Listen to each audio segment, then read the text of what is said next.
Testing, 1, 2, 3. Testing, 1, 2, 3.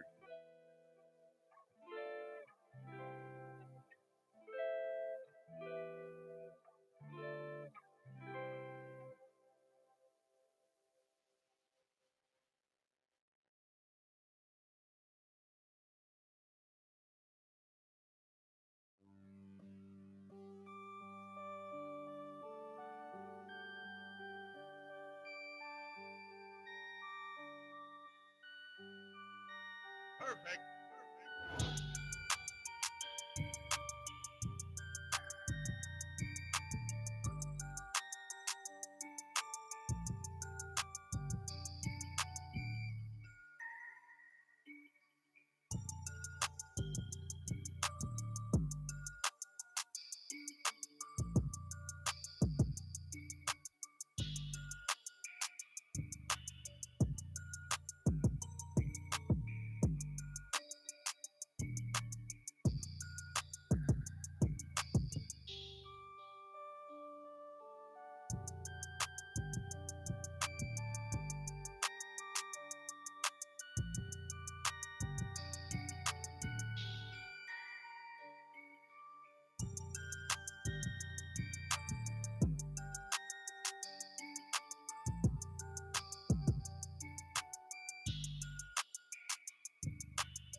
Let's try that again.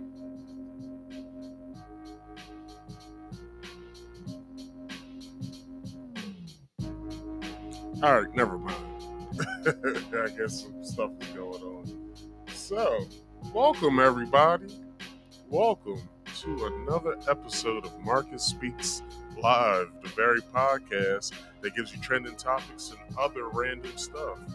I'm your host, Marcus. Usually what I like to do, I like to get into some promotions first, then we get into some housekeeping things, and then we get on with the show.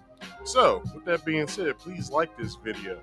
Share this video to your social media and friends and family, as well as comment in the live chat.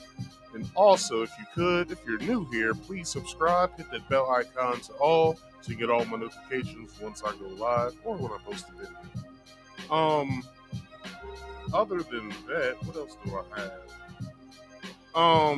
People, every Friday I do this here podcast called Marcus Speaks Live, right? It comes on at 8 p.m., which you are watching right now, at 8 p.m. Eastern Standard Time. And then I turn around on Saturdays and do a game stream. Well, my game stream is on hiatus until, I can get a game that I actually want to play. But usually I come on and stream Saturdays at 2:30 p.m. Eastern Standard Time. So please, don't forget to come and check me out because you don't want to miss any of this. So, once you have subscribed, if you're already a subscriber, please go into the description box and hit that Rumble link. Rumble is basically old YouTube. If you look at basically what we could get away with back then is what Rumble is basically getting away with. So, if you could, please follow me on Rumble. It is in the description box below. If you want to come and talk to me, you can. There's two ways you can do it. You can either hit the link that is in the live chat, or you can call the number, which is also in the live chat. What is in the channel number? Sorry, It's 302-283-9791. I repeat, the channel number is 302-283-9791. So don't be shy. Come up here and come talk to me. I don't bite.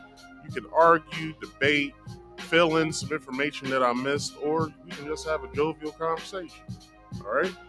But with that comes rules. Those rules are: rule number 1, must be on camera at all times. That means here on the backstage and to the viewing audience if you choose. Now, rule number 2 is if you don't want to be shown on camera, that means to the public, that's fine. You still have to be on camera back here in the backstage so I can see who I'm speaking with. There's also here in the private chat, and please don't make this a conversation, all right? There's a question I would like for you to answer. It's just yes or no with your name, and I'll further accommodate you from there. And if you could, please mute all background noise. I'm trying to run at least a semi-professional podcast here. So if you could, please do me that favor. Mute all background noise. That means turn me off or anything else that you have on in the background. Use corded headphones so I can hear you better. Bluetooth usually messes up with streams from what I've seen, so please do me that favor and use corded headphones for me, please. And lastly, all I have is please like this video, subscribe if you're new here, hit that bell icon to all, comment in the live chat, and please share this to your social medias if you could. All right? Now, let's get this out the way. Happy New Year, everybody. This is the very first podcast of the year. I usually hit y'all with hard-hitting topics every start of every year. Last year I did a couple of hard-hitting topics in the month of January, as did I the year before that, and as did I the year before that. So I'm here to get y'all with another hard-hitting topic, but before we do that, what I like to do here, I like to play videos because it helps me further my helps me further what I'm speaking about. And also, you guys like videos, so it helps you guys fully understand what I'm talking about. So, with that being said, if it plays, well, let me get this out the way first because I usually forget this. My show is made up of 3 parts: articles, videos, and my own opinion.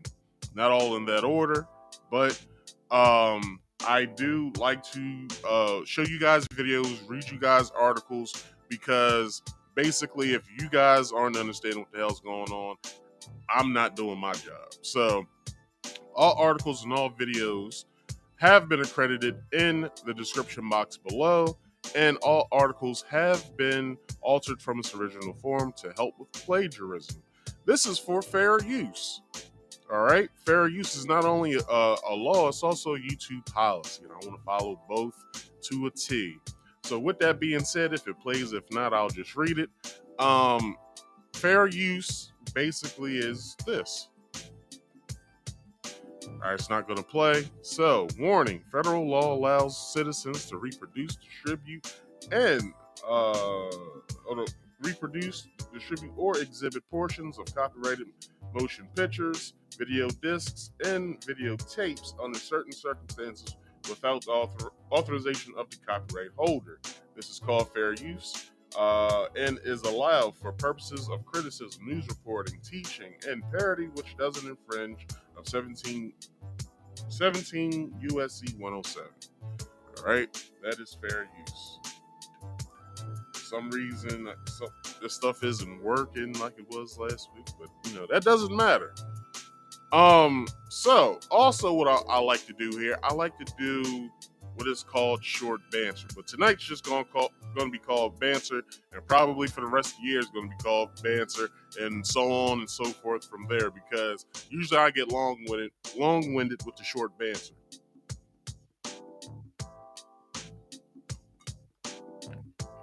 Now, there was a video that came out, I believe, either the beginning of this year or the end of last year. And it is of a young lady by the name something the Body. Diamond the Body, I think her name is. So Diamond the Body basically was telling, I guess, women the type of men who they shouldn't date with certain jobs. This has been brought up several times. I'm pretty much tired of it because I hold a regular job, and these Instagram bitches is fucking up a lot of potential suitors for these women. And I'm gonna go through this. I'm gonna dissect it, and I'm gonna make sure that we all understand what the hell she's trying to convey here. So, without further ado, let's get to it. Of jobs that men should not do, especially grown-ass men, okay? For one, McDonald's, Burger King, Wendy's, matter of fact, any fast food restaurant, if you think that you're a grown-ass man working in a fast food restaurant is okay, something is wrong with you, all right? Leave those jobs to the teenagers. My nephew can't even get a job right now because there's some grown-ass man in his goddamn 40s flipping my goddamn burger. It ain't nothing wrong with an honest day's worth of work. Like, I don't understand where these women come from. Because honestly, the man's probably working at Burger King or a fast food restaurant for the simple fact he either got child support and he's trying to make ends meet, or he never left a job after he graduated high school. So, if it pays well, man's probably, I don't know. Hopefully he is. He's probably the manager or the district manager or the regional manager. You know what I mean? That's all I would say about that. So, but if he isn't the manager by this time, I worry about it. Because how you 35 and you not the manager of, or the regional manager or the district manager of that their fast food spot you're working at. That's weird to me. I understand what you're trying to say here, but also, like, you can't judge somebody from where they work at, especially if it's fast food. Like I said, he could be trying to make ends meet. Anyway, let's see what else this ignorant fuck has to say. Okay, let it go. Leave it alone. That job is not for you. Anything in retail, okay? I don't want to see no grown-ass man handing me a dress, okay? Why are you a grown-ass man working at Ross?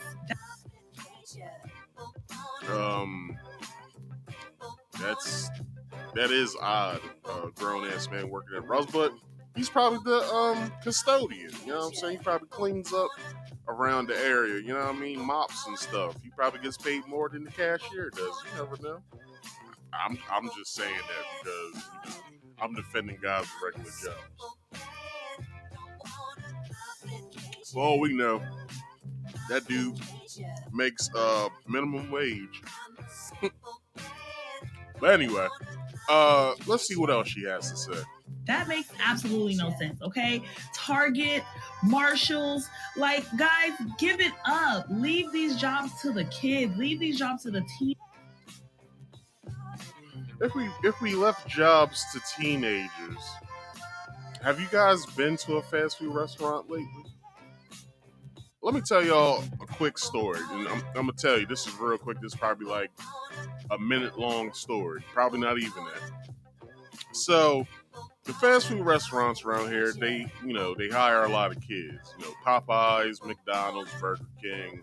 What else do we have around here? Sonic and Chick-fil-A. This is just in my town only.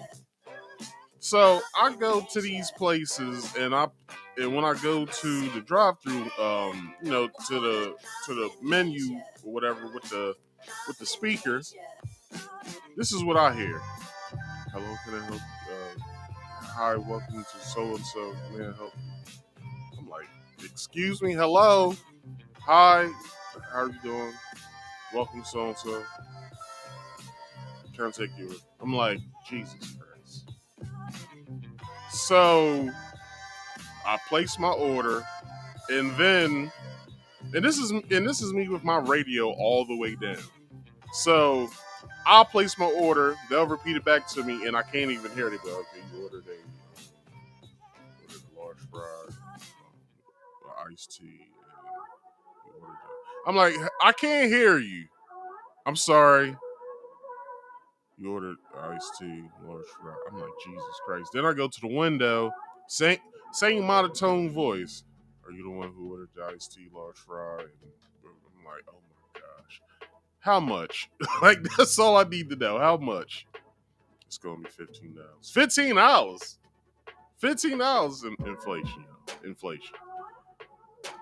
Anyway, yeah, but like, if we just had young people working these jobs, a lot of these places either get stolen from, just like they used to when I was a teenager. Get stolen from, the people will be getting free food or free outfits. So, you know, you already see how shit is going in certain places in the country now. And like, kids are basically doing, what is it called? Flash mobbing stores and stealing from them. Like, come on, yo. Teenagers, these are jobs you get in high school, in college. But once you're a grown-ass man, you do not need to be working in any fast food restaurant or any retail restaurant. And for you high-value men that think that it's here we go. She thinking that she Kevin Samuels. Here we go. high value to work for the city. Let me tell you something. City jobs actually pay good, and they have awesome benefits. I don't know what the fuck she's talking about. Shoot, somebody who has a city job, they can probably retire if they stack their money right. They can probably retire by the time they turn probably 47 if they stack their money right. But, you know, also, you know, the benefits is off the chain as well. You know what I mean? Like, they get awesome benefits. So I don't know. I don't understand where she comes from. Who is this woman? Who is Diamond the Body? Who is she? Does anybody know? Because she's practically annoying at this point. Anyway, let's keep going. You're absolutely wrong, all right? No police officers, no firefighters, no construction workers, no mailmen, no post office. I don't understand what she's talking about, because all those jobs she just brought up, they bring money. Like, they pay big money. If you're a police officer, you getting, you know, you putting your life on the line, you're getting paid a good penny. Firefighter, you're going in saving lives. You're basically being paid a good penny. Who else did she say? Construction workers. Construction workers work what? Like 8 months out of the year? Like, fuck out of here, yo. If you consider that a high value man, you're absolutely wrong. Okay, there's nothing high value about making 70. What she said? $70,000 a year. 70,000 a year. Most college students fresh out of college makes that. We're talking about city workers. If a city worker makes $75,000 a year, he has at least a $400,000 house. At least a $400,000 house. Like, what the fuck is she talking about? Like, what is she talking about?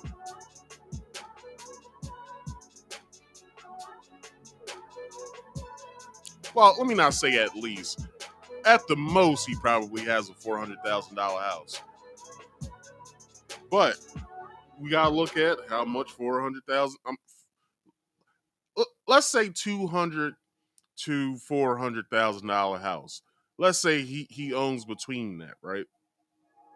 You know what that's getting you? That's getting you a master bedroom with double doors with a loft in it, your own bathroom in the master bedroom, doubles his and her sinks. You're getting probably a jacuzzi tub in it, a stand-up shower, or you probably got 2 sinks in your bathroom. Then there's another bathroom for everyone else. It's probably a 4-bedroom house at that, with a basement, finished probably, depending on, if that was part of the deal that you cut when you bought the house. What else? Getting a big ass living room, a big ass kitchen. You're getting a dining room. You're getting a sitting area, and you're getting an office in that house. What is she talking about? And if you play your cards right with the basement, you can probably make a whole separate bedroom down there with a bathroom. So what is she talking about? $75,000 goes a long way if you're stacking your money right.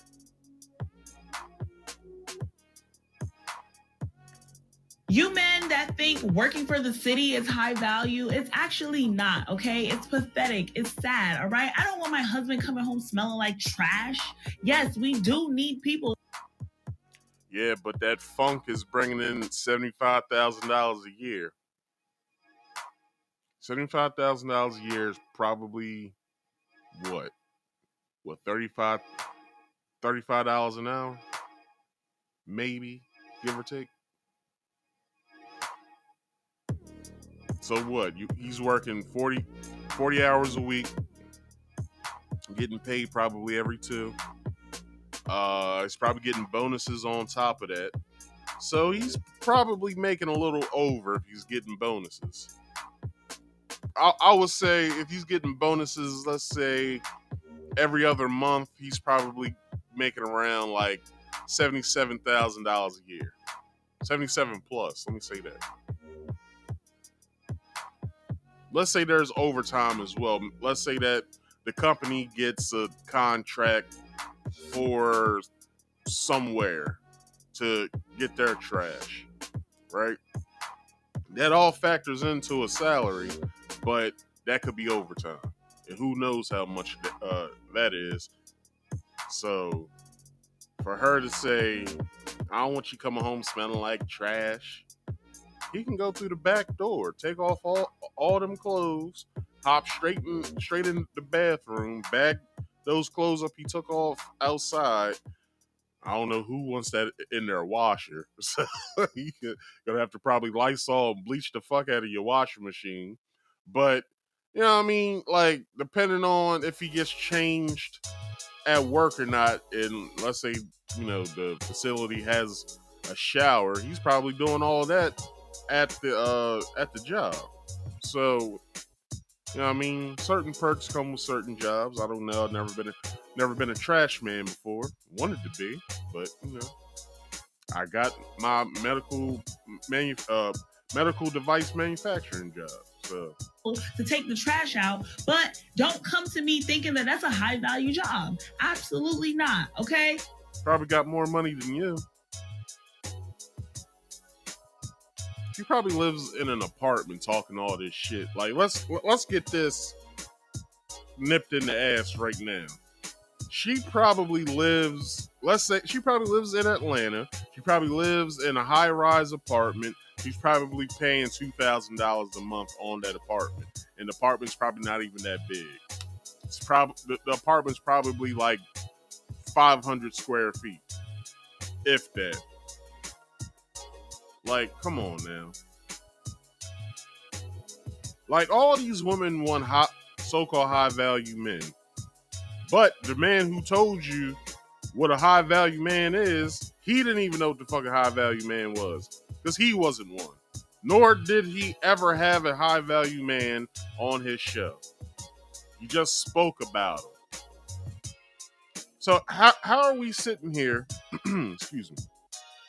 How are we sitting here talking about high-value men if the person who brought it to you doesn't even know what the fuck it is? And every time the definition comes up, I'm sorry, not the definition. The word comes up, no one can define it other than high-value men has to make between $10,000 to $100,000 a year. Well, if that's the case, wait a minute, is it 10,000? Hold on. I forgot because it was stupid logic that he was using, so it's beyond me. But anyway, the high value man has to have between 10,000 to 100,000 I guess within his net worth or whatever, right? So I'm pretty sure a cop, fireman, trash man, and construction worker has that on him if he's stacking his money right. I'm saying if he's a family man, if he has a family, okay, that money depletes, but he's married, he has kids, he has people to look after, so he's probably not in the $200,000 to $400,000 house. He probably has a nice, modest $90,000 to $100,000 house that has 3 bedrooms, 2.5 baths, a basement. Is probably 2 stories. So that's a nice house to live in. Probably has a two car garage, if not a 1 car garage. That's not nothing to sneeze at. You guys need to go get some real careers, okay? Become an entrepreneur or something, all right? Own a Lamborghini or something. Like, you guys thinking that you driving around here in a fucking Toyota and thinking that you're a high value man because you work for the fucking post office. You're absolutely wrong. Stop it, all right? You're low value, all right? And if you want a high value woman like me, you need to switch your career path. You know what's funny by her saying that? My ex-girlfriend's dad was a postal worker. He went postal a couple times too, from stories that I heard. But that's besides the fact. You know how much he was making before they? You know how much he was making before they had a whole salary change for like newcomers or whatever. He was making $30 an hour. $30 an hour. That's roughly around. He's taking home after taxes like $200 to $3,000. That's after taxes. Probably a little bit more. This motherfucker was making money. Not only that, they had a nice. He had a nice house. That's not his anymore, but due to a divorce. But that doesn't. That's besides the fact as well. But they had a nice house. It was a nice 1-story house with, I guess, whenever they bought the house, the owners before him or before her parents made an addition to the house, and I think that's about it. They just made an addition to the house, and like the upstairs bedroom, which was like you ever been in a house where the bedroom like the roof, like it basically, the walls was the same way that the roof was. It was slanted. That's kind of how the upstairs bedroom was. But guess what? The upstairs bedroom had its own bathroom. So there's 2 full bathrooms in the house. They have a laundry area in the house as well that led to outside or whatever. It was a nice ass house. Like, I wouldn't have lived in it because it was a little too small for how many people was in the house. But I'm saying if it was just me, a couple kids, and my wife, hell yeah, I would live in a damn house. Women who think like she does is fucking delusional, and they don't know anything of what they speak of. They're just saying words that they don't understand. But that concludes tonight's banter of the night. How about we get into the main topic of the night that you all been waiting for? All right, if you've seen the thumbnail, you've seen the title of the show, you know that that's what it is. So tonight's main topic of the week overview is DJ Akademiks under fire for inappropriate behavior. So before we get to the inappropriate behavior part, Akademiks has basically been, defending himself lately after all of the stuff he's been doing, talking about Diddy and everybody else's allegations that they have against him, he got his own, which is a little wild, right? But he basically has came in the news as someone who has done the same. But the whole reason that this has come up is two reasons. One reason, we'll get to that later, but the second reason is DJ Akademiks came out and said that his ex-girlfriend stole $500,000 from him. Now, for some reason why he didn't put feet and fists to somebody's ass, I don't know how he didn't do it. I understand it's a woman, you don't hit women, but this is $500,000 we talking about. I'm pretty sure everybody would have looked the opposite way on this one. But that's just me talking. Anyway, how about we get into the first video of tonight when it comes to it, and let's see exactly what's going on with it. Simple, I'm gonna take it. Chat. There was a point. I don't know more. So for all y'all niggas who think y'all got it, y'all just gonna come get a different result. There's a time I used to have $1 million cash in my crib. That's a fact. Do you know this bitch stole $500,000 from me? Cash. Bro, I had them in safes and all type of shit. Nigga, I'm not checking the money all the time. I had money. When he said that, right, let's go back to his face, how he looked. Hold on, where was it at? This bitch stole $500,000 from me. That nigga looked sick after he said that. You see his face? That nigga looked sick after he said that. But Akademiks, this is what happens when you deal with hoes the way you deal with hoes. I said this, 2 years ago. Because the same woman he's talking about is the same woman I spoke about that was fighting in the lobby area of Fresh and Fit's apartment / office / podcast studio. So, or was that at a mall? No.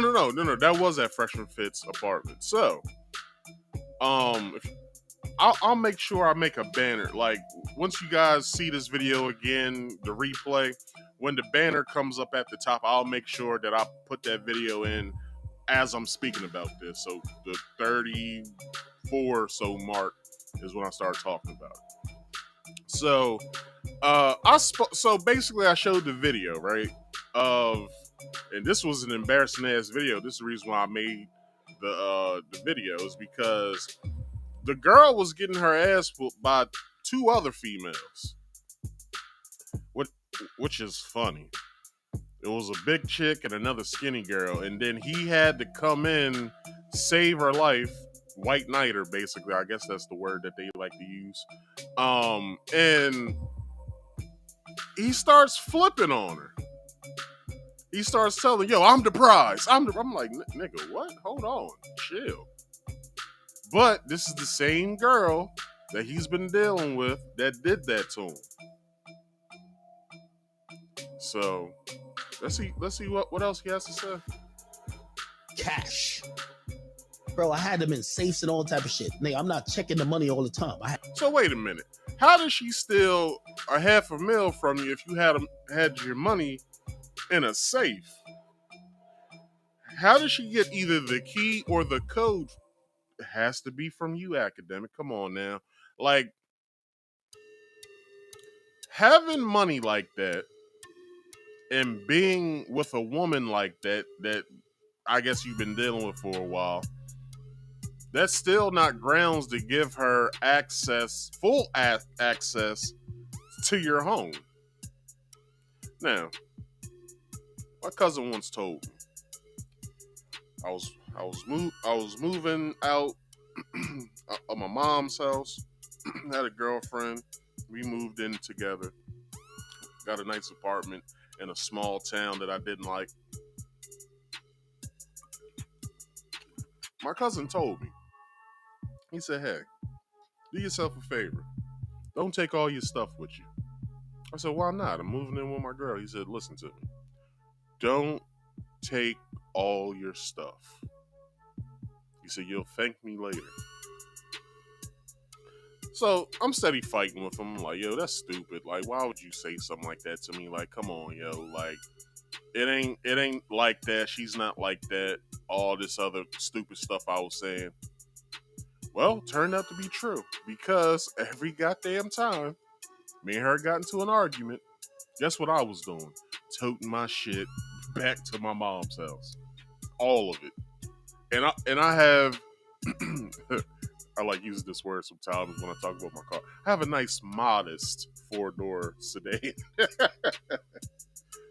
And having to break down a TV stand that's heavy as hell and having to put all of my stuff in the car to where I'm like this on my steering wheel.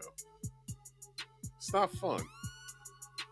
So, I fully understood what he was saying after the second time I had to do that dumb shit. Because me and her kept getting into fights. And I said, fuck it, keep the apartment, I'll leave. So, with that being said, my dumb ass left as I'm on the lease. I can be sued for shit like that. But this is I basically got tired of it. I said, look, next time we get to a fight, it's you moving out. And it will be midday, and I will go to the office to make sure that I can strike a deal with the property manager. So, yeah, it's all a lesson, academics. Don't allow someone who doesn't live with you to have full access to your home. Because at the end of the day, once you guys are full, ready to not be around each other anymore, you don't want to be with her anymore. You are now you should be scot free after that, but judging on the female that I saw in that video, doesn't seem like she would take "we're done" for an answer. She looks like somebody that will pop up on you every so often, if not every day. Text your cell phone every day to bother you. That's what she seemed like when I saw her. I said, yo, he dealing with this chick. Couldn't be me. But then she steals from you.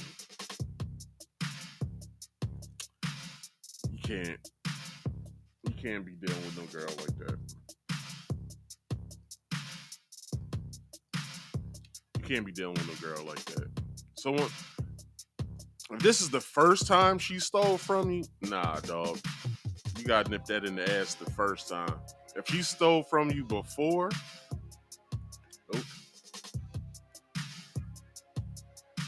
you gotta cut your losses. You gotta know when to hold them, know when to fold them. Let's continue. I had money just sitting there. I gamble, nigga. When I gamble, I pick money up cash.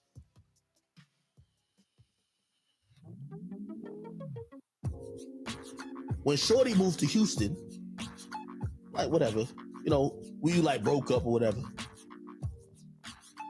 All right, the video's about to end, so let me get to the next video.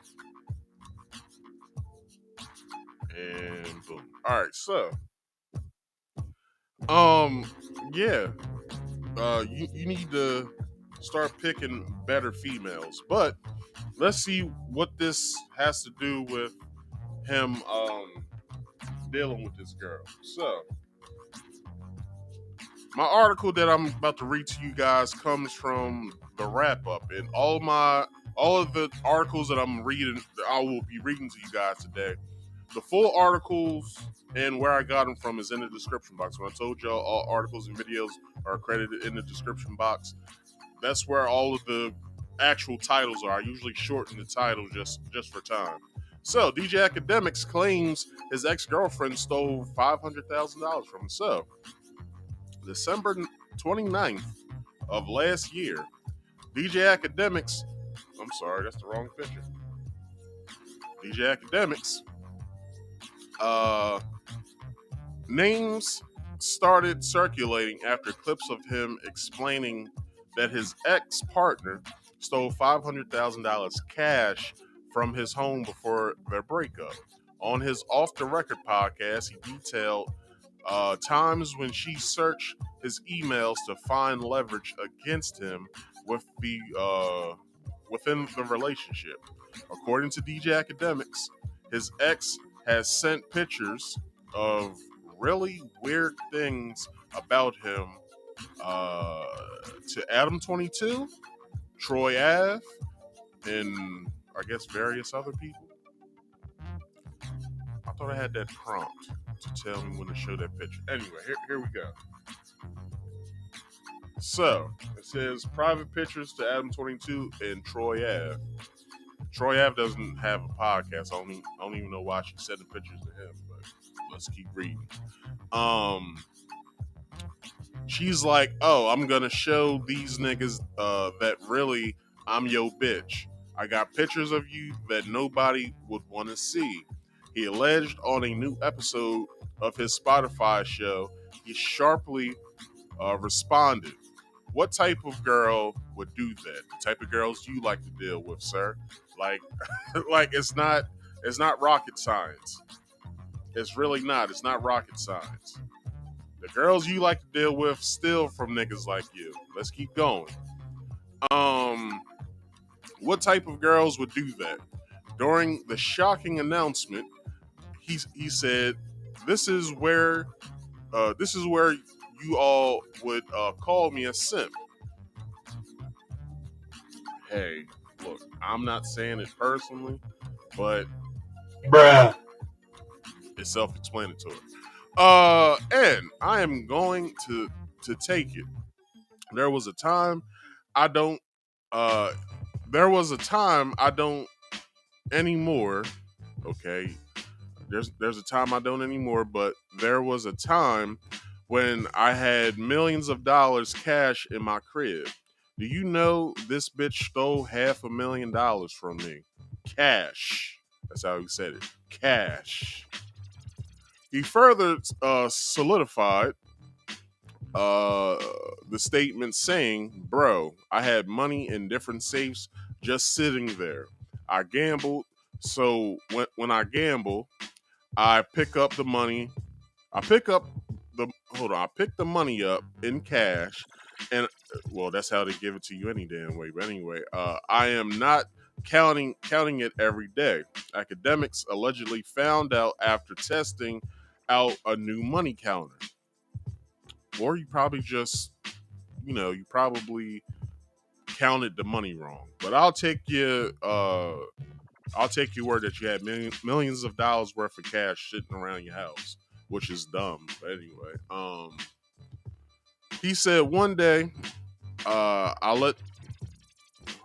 one day I said, let me try out my new money counter. I like counting my money and wrapping the bundles, wrapping the bands around them shits. I know the feeling. If you do not like that, I am sorry. When I was counting, I thought I should have at least $950,000 or $900,000, but I only have $400,000. Okay, well, like I said, you either counted it wrong or you're overzealous and trying to make us feel as though you have a lot of money. But for somebody, this lets me know that he would count the money around her, and she would know where the money would be at, and when he will go and count the money, sometimes she'll be right there as he's either dialing the number in or punching the number into a safe. Like, it's self-explanatory. Why would you have her around you while you, one, got money out that is of a substantial amount like that? Like, come on, you're talking about damn near almost $1 million. Like, why would you have somebody around you while you're counting money like that? Like, we're not talking small sums of money, $200-$300. Like, you know what I'm saying? I got that on me right now. But if I'm counting it, I go somewhere else. I don't care if it's family member, girlfriend, cousin. I don't care. If there's a lot of people around me, I'll either go in the bathroom, count it, or I'll go somewhere where they can't see me counting the money. Because why? I still want to know the answer to this question. How's it that she knows how much money you got?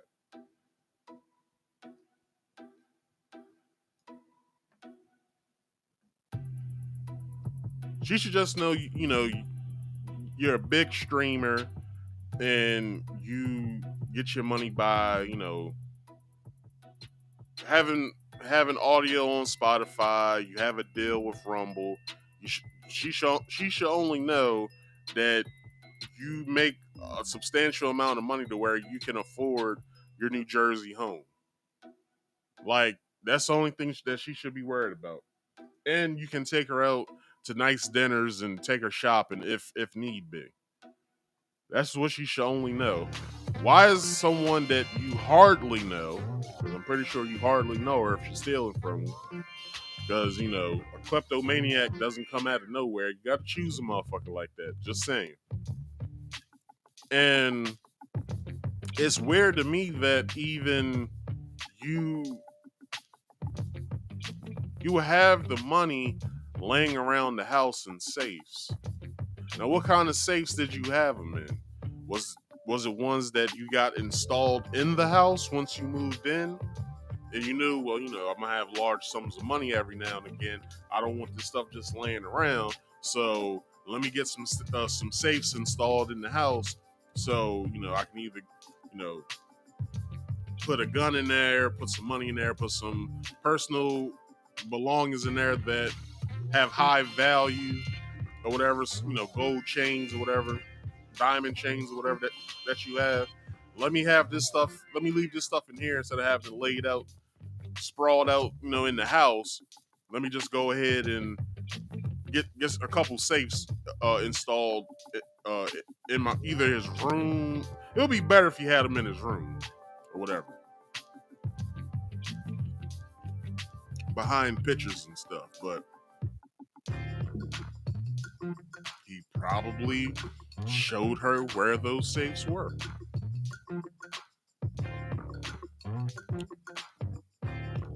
Like, and this isn't a diss to Akademiks, although, as a person, I dislike him. Like, him as a person, I dislike him. Him as a personality, bringing the topics that he brings to us as a streamer, I think he does pretty good for what he does. But I don't feel as though that he's a smart person. Now, that's fucked up to say, but your choices in women is whack. Your logic of why you would have money laying around the house like that makes no sense.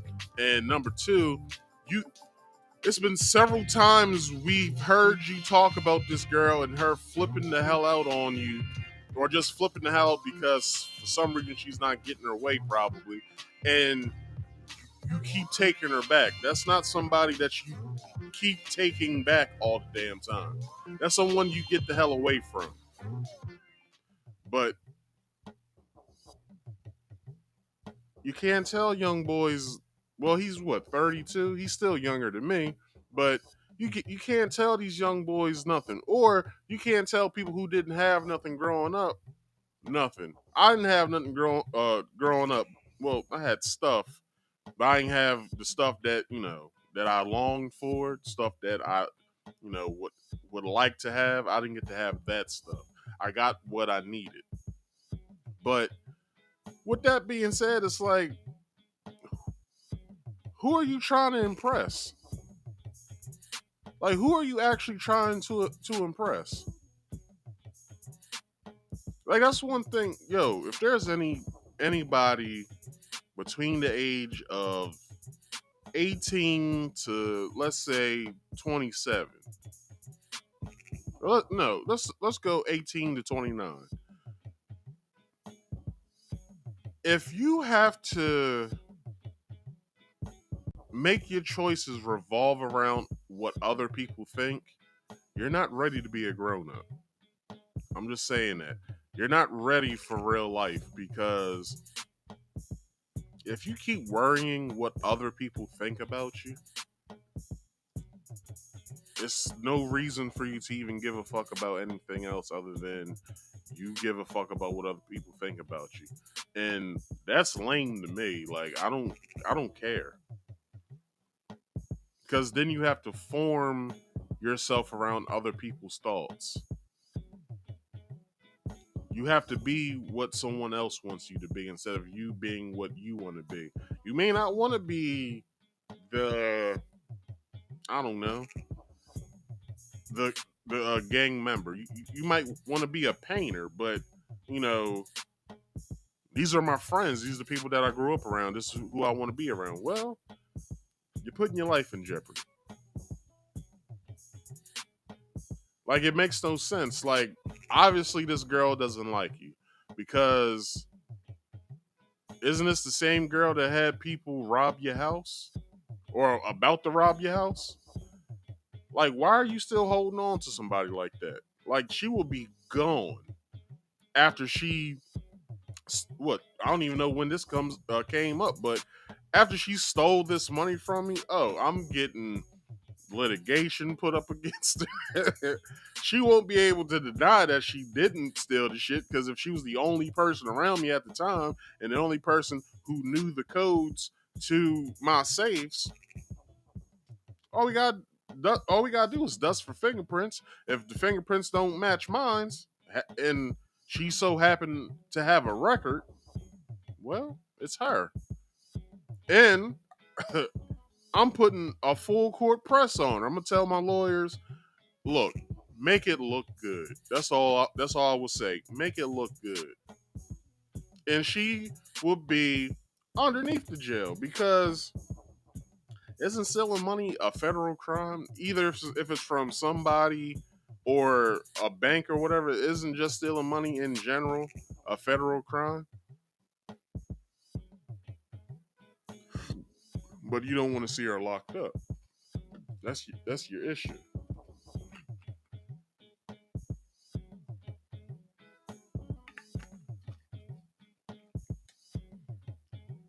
When certain things are done to you, such as that, it's no reason to care about what somebody. It's no reason to care about that person anymore, because they're just gonna keep doing the shit. Like, if she stole from you, if that was the first thing that she did to you, to where you would be like, well, maybe I need to leave this girl alone for a little while and give her some time to think about what she did, and then I'll get back with her. If she does something else that's way worse than stealing, like, let's say, with the whole her almost having your door kicked in by some random niggas, that's the next thing. She wants you of which she orchestrated that shit. I would say she probably orchestrated that shit. Like, yo, go upstairs. There's two safes. He has two closets, and in each closet has a safe, and it's behind blah blah blah blah. So You know what I'm saying? You hit one, you hit the other one. The code for this one in this closet is so and so, and the code for this in that closet is so and so to that safe. He got gold diamond chains in there. He got like $400,000 in one of them. He got like two guns in the other. Just, you know what I'm saying? Do that and do that. She's setting you up, dog. She's setting you up. But shit gets a little bit more spicier than that when it comes to DJ Akademiks. So I get this article from HNHH. DJ Akademiks accused of sexual assault. And here's the young lady. After because for some reason, and I'll allow him to speak after this article is read, but he brings this up. He says what's going on with this out of his own mouth. So I will allow him to do that because I'm not gonna, make it seem as though that he's guilty. He spoke about it himself. So I'll allow him to speak about it himself after this young lady tells us what happened to her. I look crazy right now, but I'm not gonna stand here and let this man continue to lie about me. That's not what happened, Akademiks. You know that that's not what happened. And for you to pretend that you didn't do anything, that I just went to your house and I'm just some thought, like we didn't know each other for 2 years. You tried to save yourself after your friends assaulted me. Whether or not you got drunk or not, I know that when you woke up, you were on top of me too. You raped. Is this, well, I don't know if it's true or not, because no more information has came out about this other than him talking about what he's talking about. But I'll allow her to finish this. Me too, and a rape kit was done. You know what? I'm gonna come back with my own story. This what you wanted? You're about to get it. I've been quiet for way too long. All right. She's been quiet for way too long. Now, let's see why she's been quiet. So, DJ Akademiks is currently under a lot of fire on the internet right now for some allegedly abhorrent behavior. Sorry, I'm reading from a teleprompter. I'm still working it out to see how I can make this text larger. But anyway, where was I? Akademiks has denied all allegations of sexual assault during a Rumble live stream. Claimed that narratives were being created about him that disregarded the facts. Moreover, during a recent conversation, seemingly on the Off the Record podcast, he spoke about a lot of things relating to his complicated relationship with a woman. Particularly, the media personally claimed that his girlfriend stole $500,000 from him, along with some other accusations of assault and conflicting reports about her getting arrested on felony charges. Well, good thing. I wish I had a clap button. Let's see.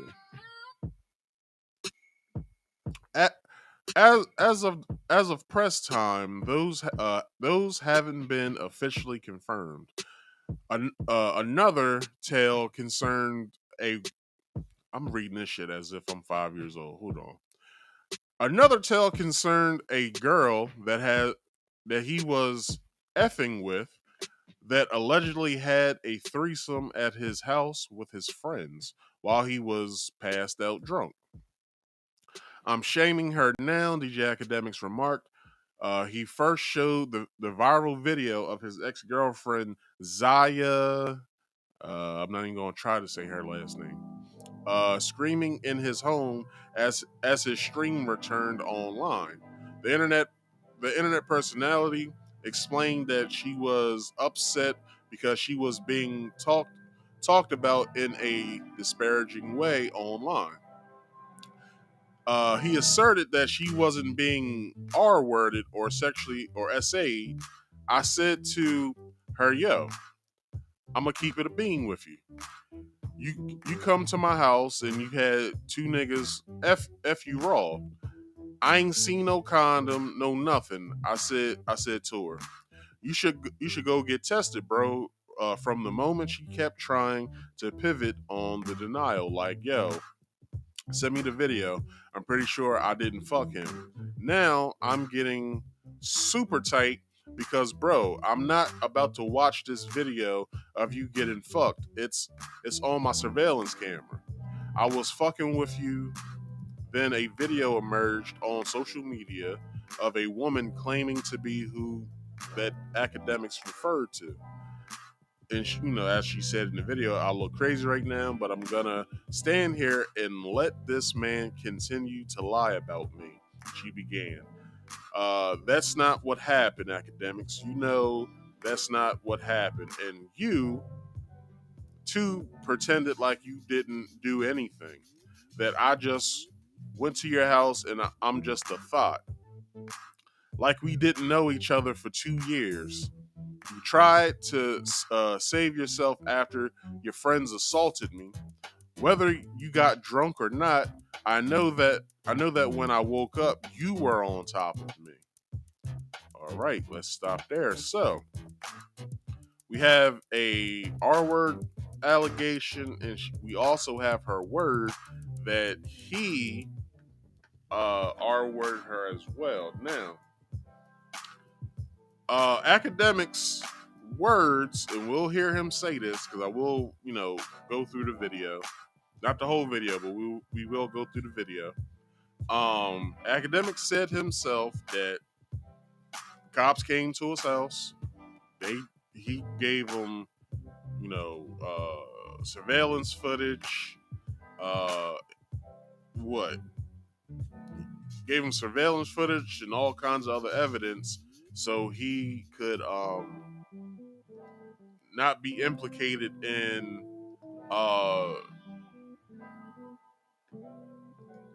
essaying somebody. So he said he gave all that info over to the police or whatever. So so far of what we know,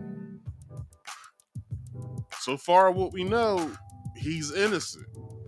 But y'all know my policy. You're guilty until proven innocent when it comes to allegations like this. But that's just me. What's up, Ty Boogie? What didn't this man do?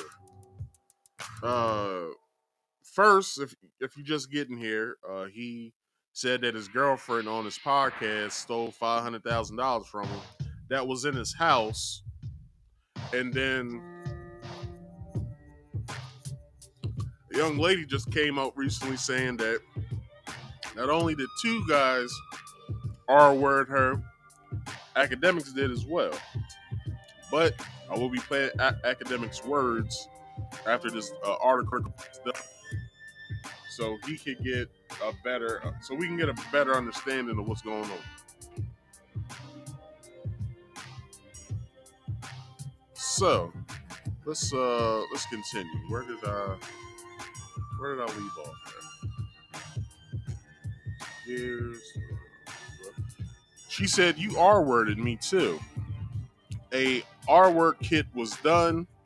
You know what? I'm going to come back with my own story.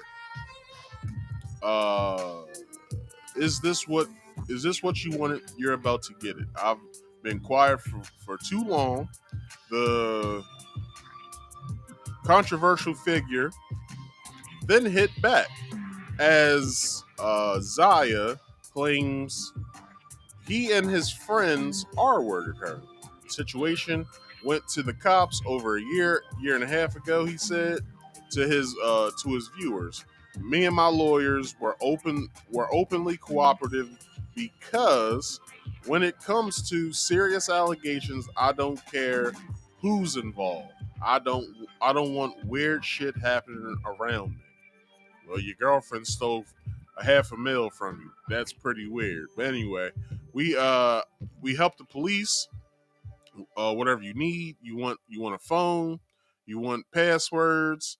Let's decrypt our DVR. There is nothing they did not see.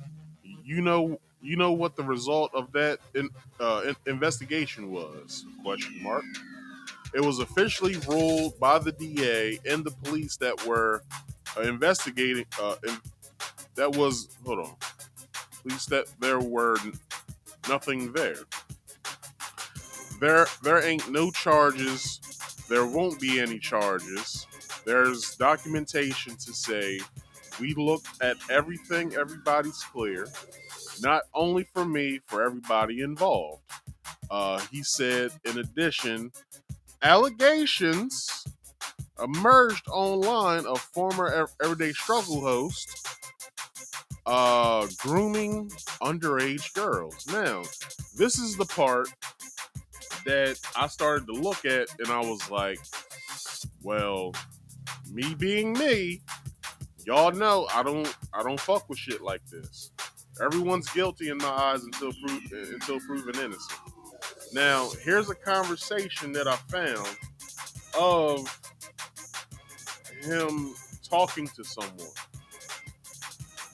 I don't know why this is doing. Okay, so this is Akademiks here. Y'all can see my cursor. This is Akademiks here, and this is whomever he's speaking with. So Ak asks whoever he's talking to, where are you from? Girl says Michigan. He says, when you 18?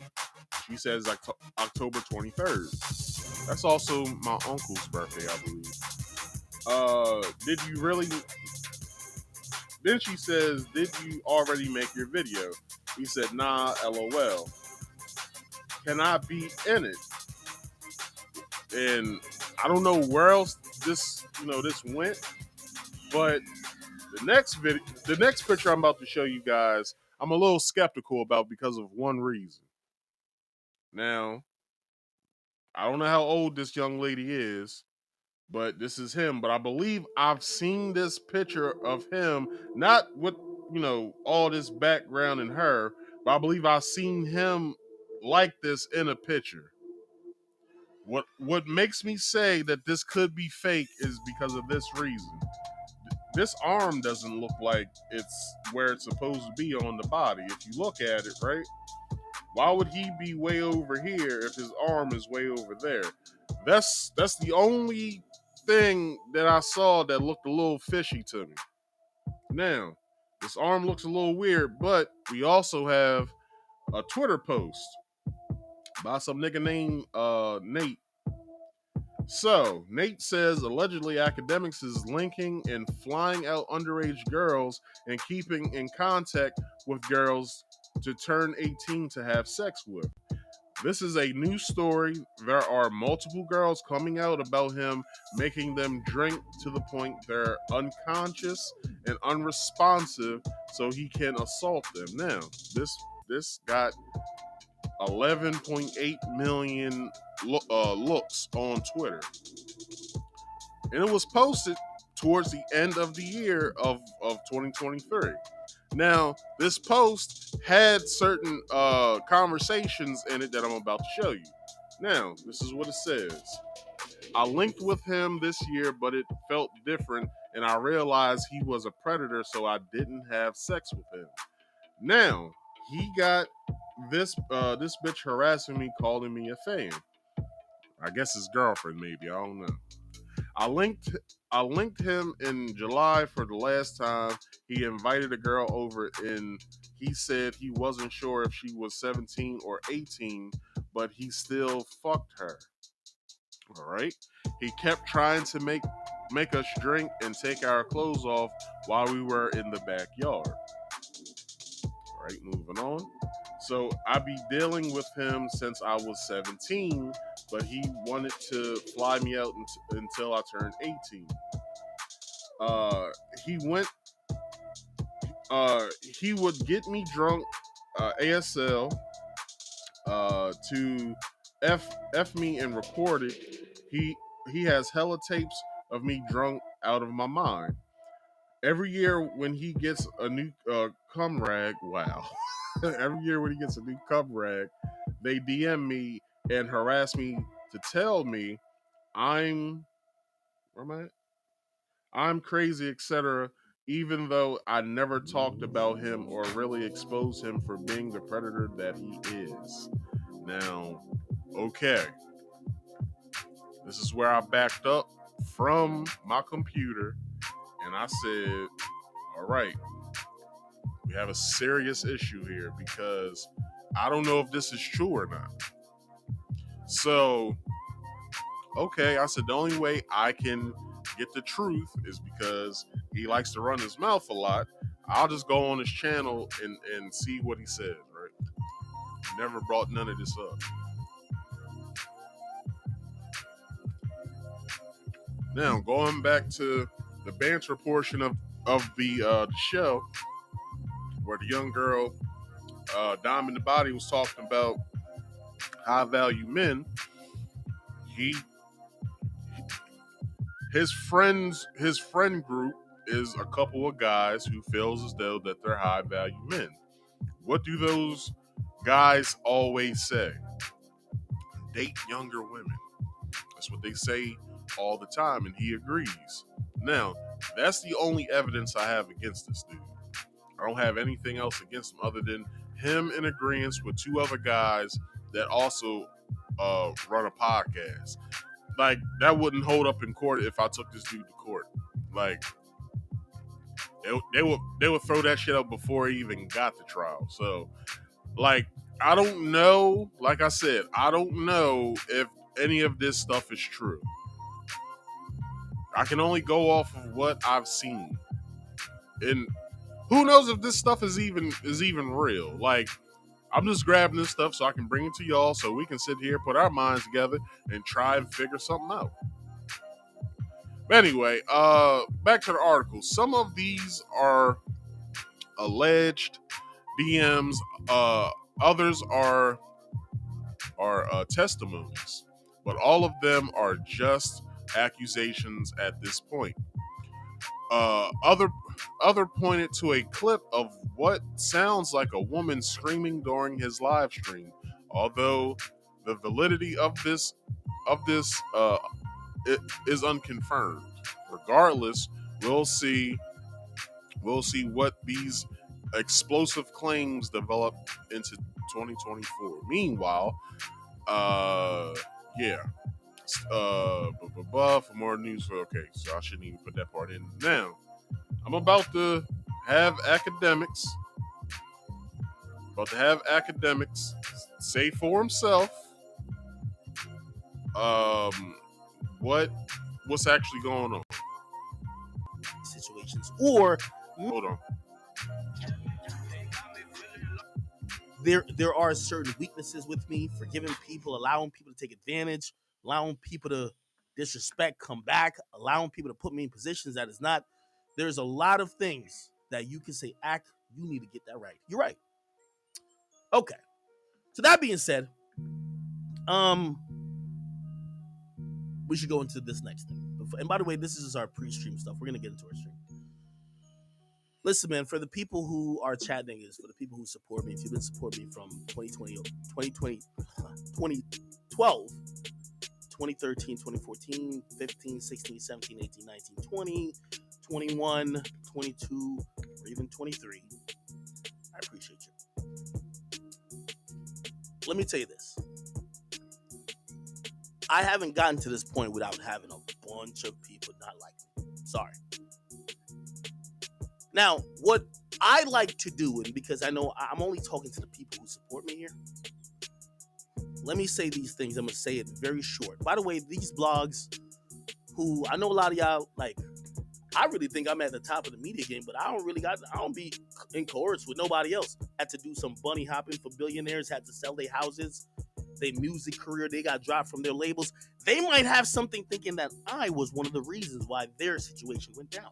They knew when they pretended to, because they got to do that, because when they did come at me, their situation went down.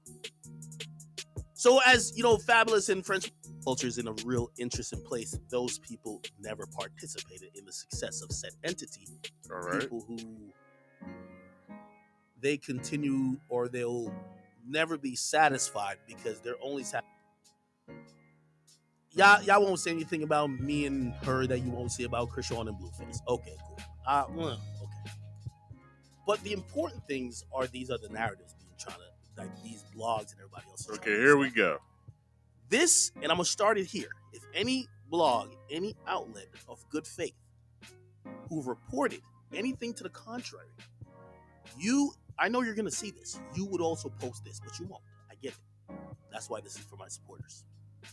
Number one, there's a video going around, seems to be viral, of a woman screaming in the background. I've showed you guys this on social media before.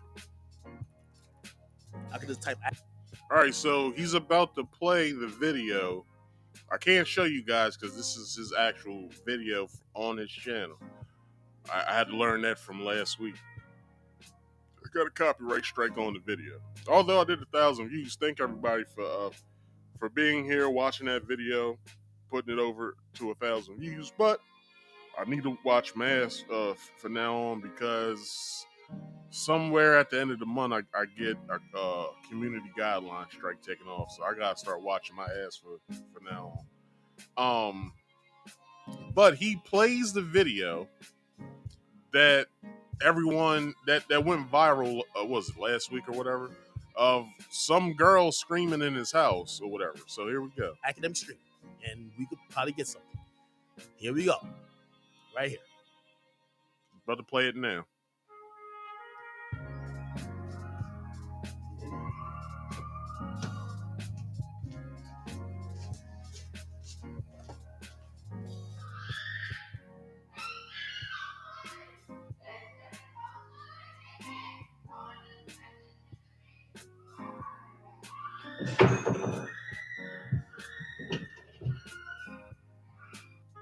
Now, the narrative was going around saying that this was the night of when the girl that I showed earlier, that was the night that the girl got SA'd. That was her. The girl prior, the girl that also went viral, that said that Akademiks and his friends SA'd her or whatever. So, on Twitter, somebody put the two videos together and put a post up. I don't have the post because I thought it was nonsense when I saw it. So the person basically put up a caption stating that, like, you know, like, this is the girl and this is the night that it happened, whatever. And I wasn't running with that because I knew it wasn't true or whatever. I was like, well, okay. Also, he also brings up that very same night that this video, the video that we're talking about of the girl screaming, he said his power went out, and then miraculously, when the power came back on, also his stream popped back on. Like, I don't know how the hell that's possible, because if your power goes out, that means your computer goes out as well.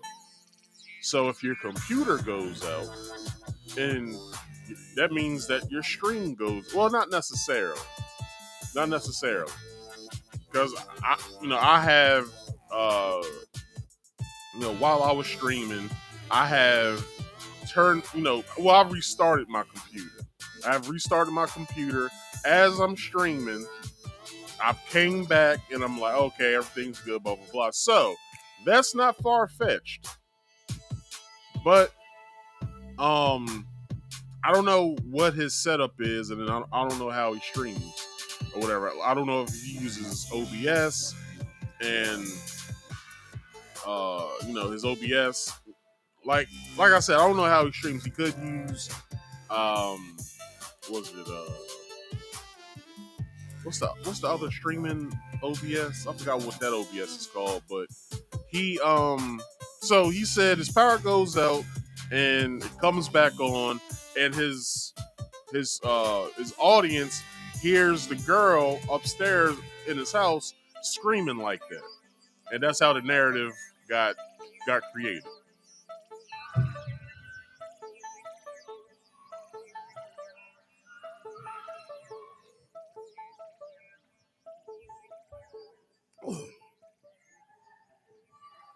Okay. Now, for the female pages who have posted this and tried to make it something it's not, also for this page, well, actually, they were also incorrect. This incident had nothing to do with violence. This incident had nothing to do with the R word or SA. This is my stream came back on because my internet was out, and there's someone who is in my house who's not the person. We're gonna show this other person. Actually, I'm not even gonna show him, but I'm gonna explain. This is my ex who's upset. She's upset that she's being talked about in very disparaging way online. That's it. That's it. Yet this was 2 days ago, and this is the I've realized about when someone hates you, they will purport or ignore facts to make up their lie. Well, it's not hard to hate you. And I can't believe I'm even saying that. Like I said, I dislike him as a person. As a streamer, he does his thing. I'll say that. But as a person, nah. Like it's like something about his personality that's off to me. Like it's just something, like I can't pinpoint it. Like I understand all the other stuff that I dislike him for, like, you know, he tries to be someone who he's not and stuff like that. Like, and it's like he doesn't have to do that. Like he really doesn't have to do that. Cause, you know, he's Akademiks. He's the man. Like he's the one who perpetuated the whole Chicago rap scene of what it is today, and you know he got clout off of that. It's not good, but he got somewhere from it. But you know, for him to say, you know, all these female blogs who don't like me, look, dog, you're not likable. Like I don't know how else to say that. You're not likable. You're not a likable person. People don't like you for said reason. You put it in there. You do this to yourself.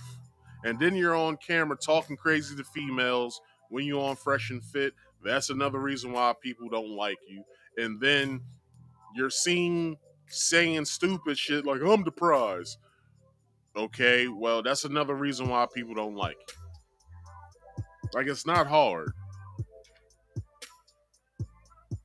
Like, I can sit here and say that I don't know if anybody dislikes me, but I can also say this. I don't give a fuck. Like, if anything, once I find out someone doesn't like me, well, just gonna have to deal with my immature manner, because I'm gonna rub that shit in. It's like, I don't care if you don't like me. I'm gonna make your life a living hell. Not by doing things to you or whatever. I'm just gonna make jokes up about you. That's gonna leave people holding their sides. Like, that's my MO. Like, you can't hit nobody because you'll go to jail for it. You can't kill anybody because, you know, you'll go to jail for the rest of your life. So it's like, what's the next best thing? Joke about them. Make them feel stupid. So, and this is just me critiquing. Akademiks, if you just become somebody who can joke about stuff more instead of taking stuff seriously, I'm pretty sure some people will overlook your antics.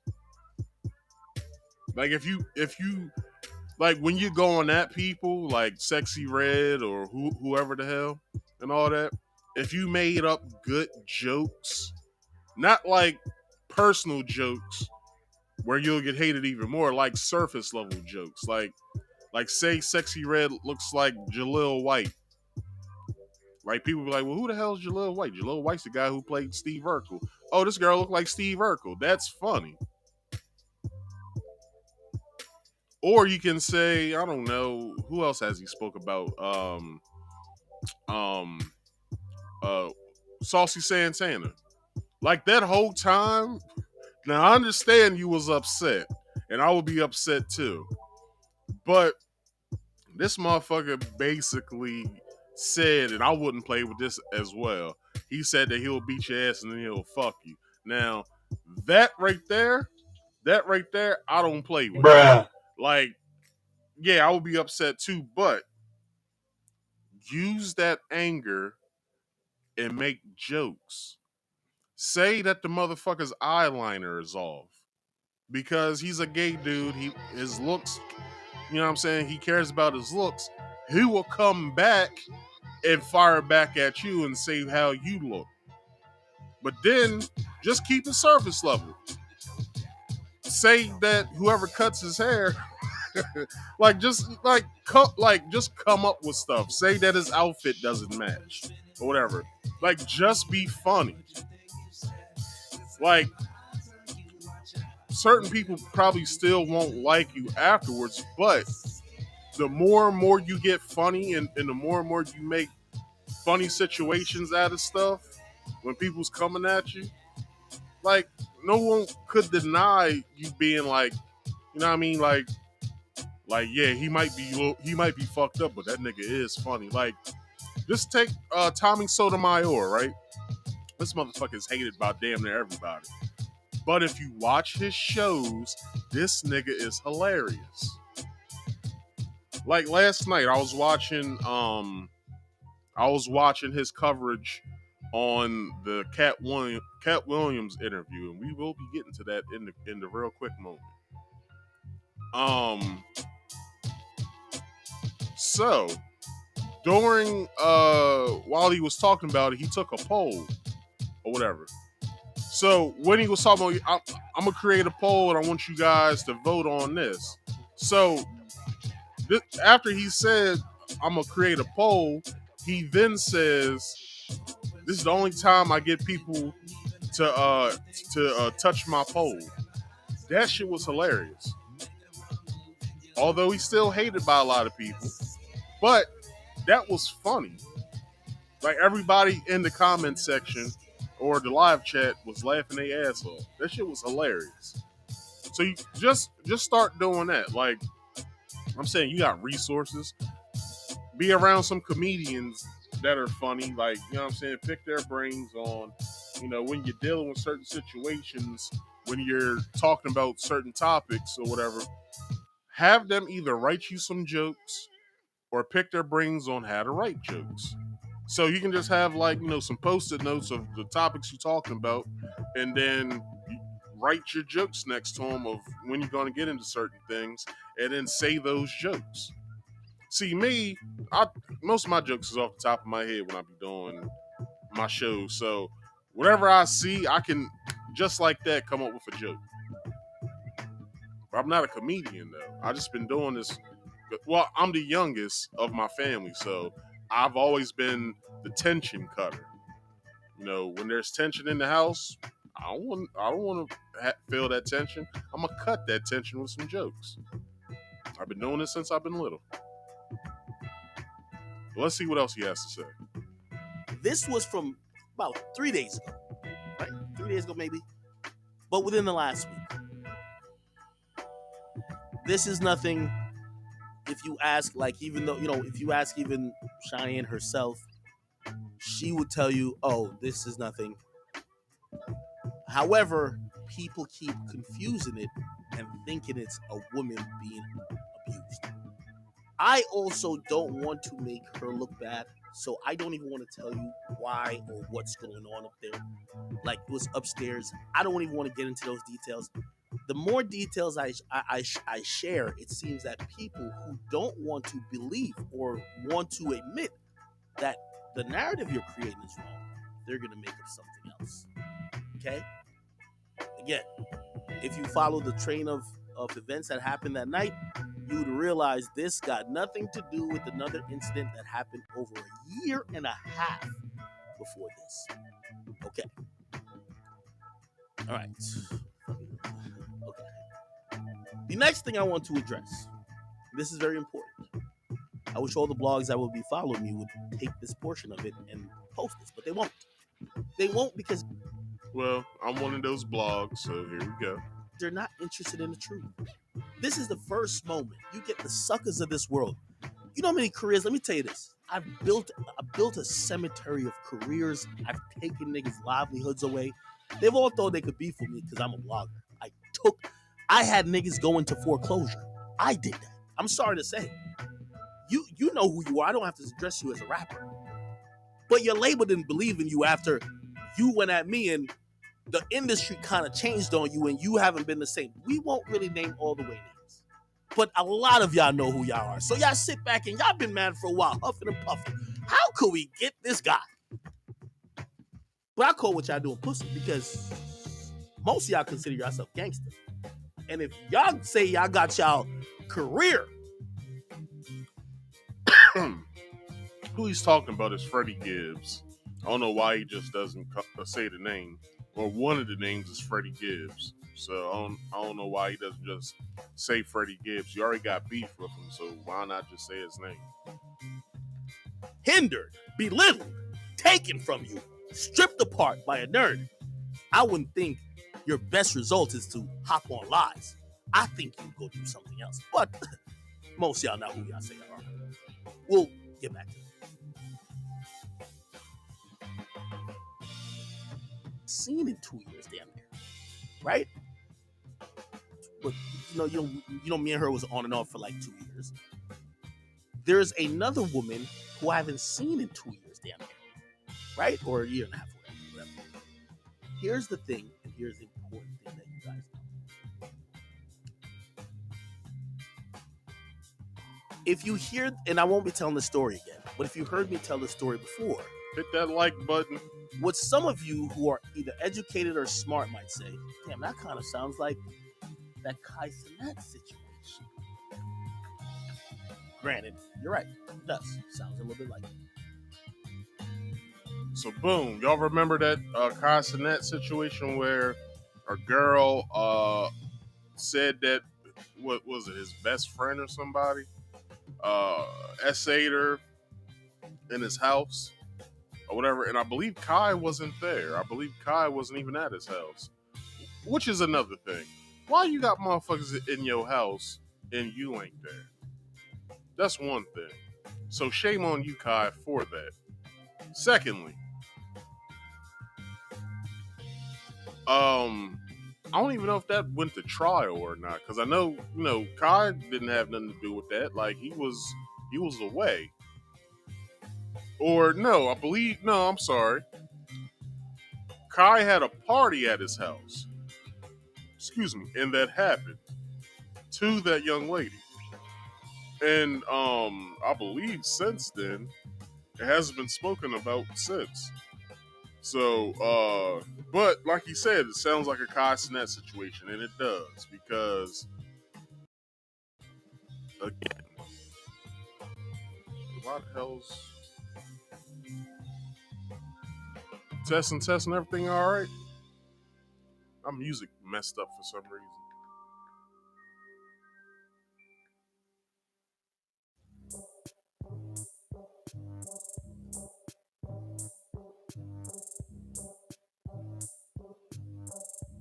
All right. I guess everything's all right. All right. I can still hear the music. Y'all let me know if everything's all right. Y'all can hear me, hear the background music and everything. But yeah. Okay. So, let's get back to the situation. So, DJ Akademiks at his house, drunk, passed out. His homies, I guess, are talking to the girl. Maybe something happened. I don't know. I wasn't there. She wakes up. From his depiction, everything seemed all right. He tells her, well, I saw what happened. You might want to go get yourself tested and whatever. She pivots away from it. Let me see the video, blah, blah, blah, blah. Send it to me. He says, nah, I ain't trying to do all that. Plus, that's my surveillance footage. Why would I give you that? And then, she comes out. I guess he says a couple things about her before she comes out. She makes a statement about them dudes doing her wrong. And then, she wakes up and he's doing her wrong. So, who knows if this is true or not? Here's the difference. And here's what everybody's missing. They won't print this part or record this part either. The difference between this situation and the Kai Cenat situation, the Kai Cenat situation went online and started being a war for words, and then people are saying, why don't y'all go to the cops? This situation that I mentioned went to the cops over a year and a half ago. It went to the cops. Me and my lawyer were openly cooperative because we are, by the way, some serious allegations, I don't care who's involved. I don't want weird shit happening around me. We helped the police. Whatever you need, you want her. Well, okay, but from what I understand, your homeboys, after I guess they assaulted the girl or they had sex with the girl or whatever happened, they woke you up and was like, all right, yo, we out. Unlock the door for us. Like, what? And then, you wake up, see where Shorty's at. You say that she's butt naked, so you get herself, you allow her to get herself, decent or whatever. And then y'all have the exchange of, let me see the surveillance footage or whatever happened. And then the shit goes to the police. So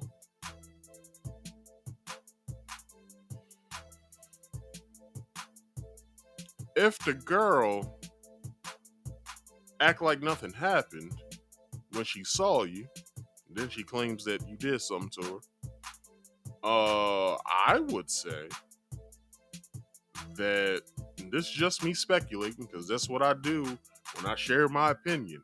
Because one person thought that I was dumb because I was sharing my opinion, whatever. So putting all this together,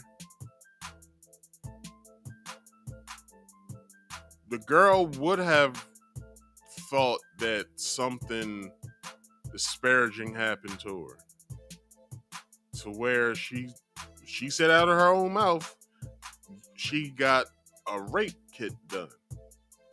This is her saying this. This isn't me saying this. She said that that she got a rape kit done. But he also said it went nowhere. The everything, it went nowhere. So I don't know how to throw this, yo.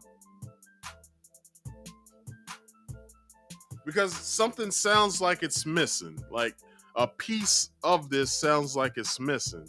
And we can't make any other speculation other than what we've heard, what I've read, and whatever else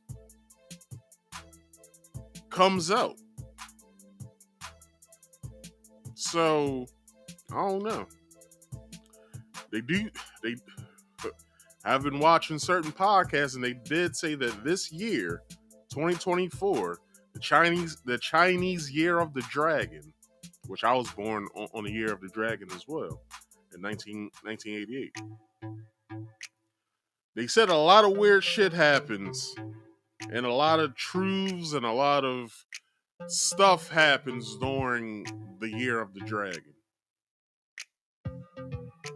Just look at what we're only 5 days into the new year, and look at everything that has happened since the new year has came.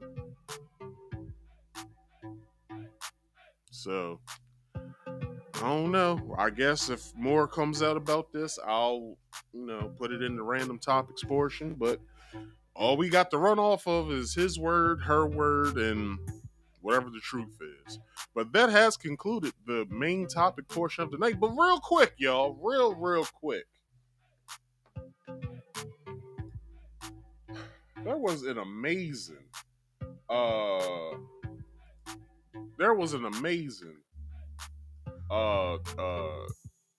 interview that happened Wednesday between Katt Williams and Shannon Sharp. So in this, Katt Williams named a lot of people that he felt as though has done him wrong in his career. That is Kevin Hart, Michael Blackston, Ricky Smiley, Martin Lawrence, Steve Harvey, Cedric the Entertainer. He brings up Faison Love got astray for some reason. Tiffany Haddish got astray. Gary Owens. Gary Owens didn't get astray. He just brought up certain things that, he basically said that, Gary Owens hasn't crossed over in the mainstream media for the simple fact that, he, I guess because his comedy, I guess, doesn't fit the narrative of what let me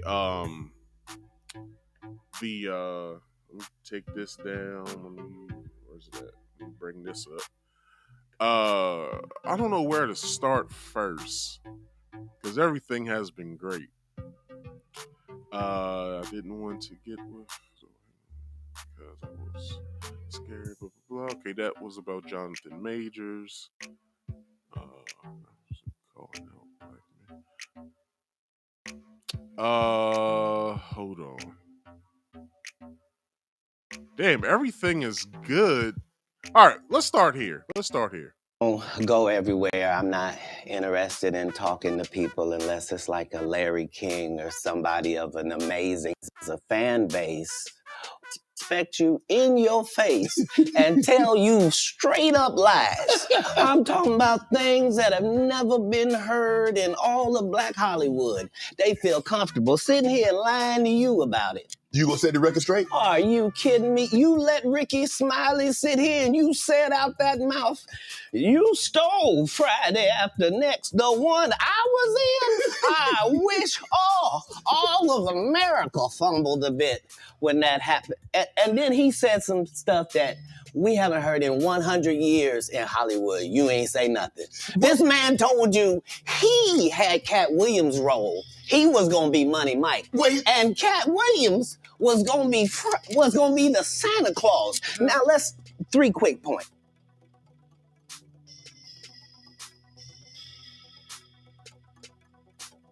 Oh, I'm sorry. Where the hell's my damn headphone? All right, I'm sorry. My damn headphone dropped out of my ear.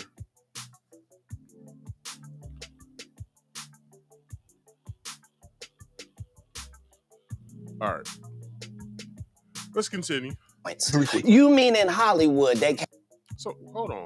Why is the sound not playing anymore? I can't hear Katt Past a Williams. 5'5" black... All right, let me go out of there. Let me bring it back. Black Santa Claus that weigh 145 pounds. That's your story. Your story is the Ricky Smiley that couldn't even do curse words because he had a Christian fan base. He was gonna play... All right, hold on.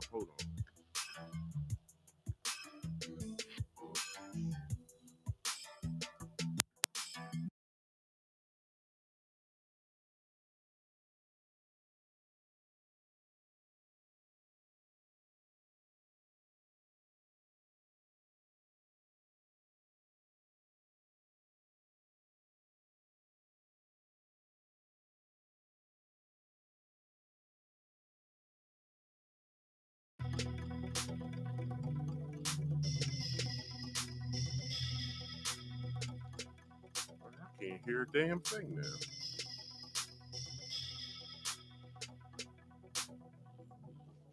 Oh, that's why.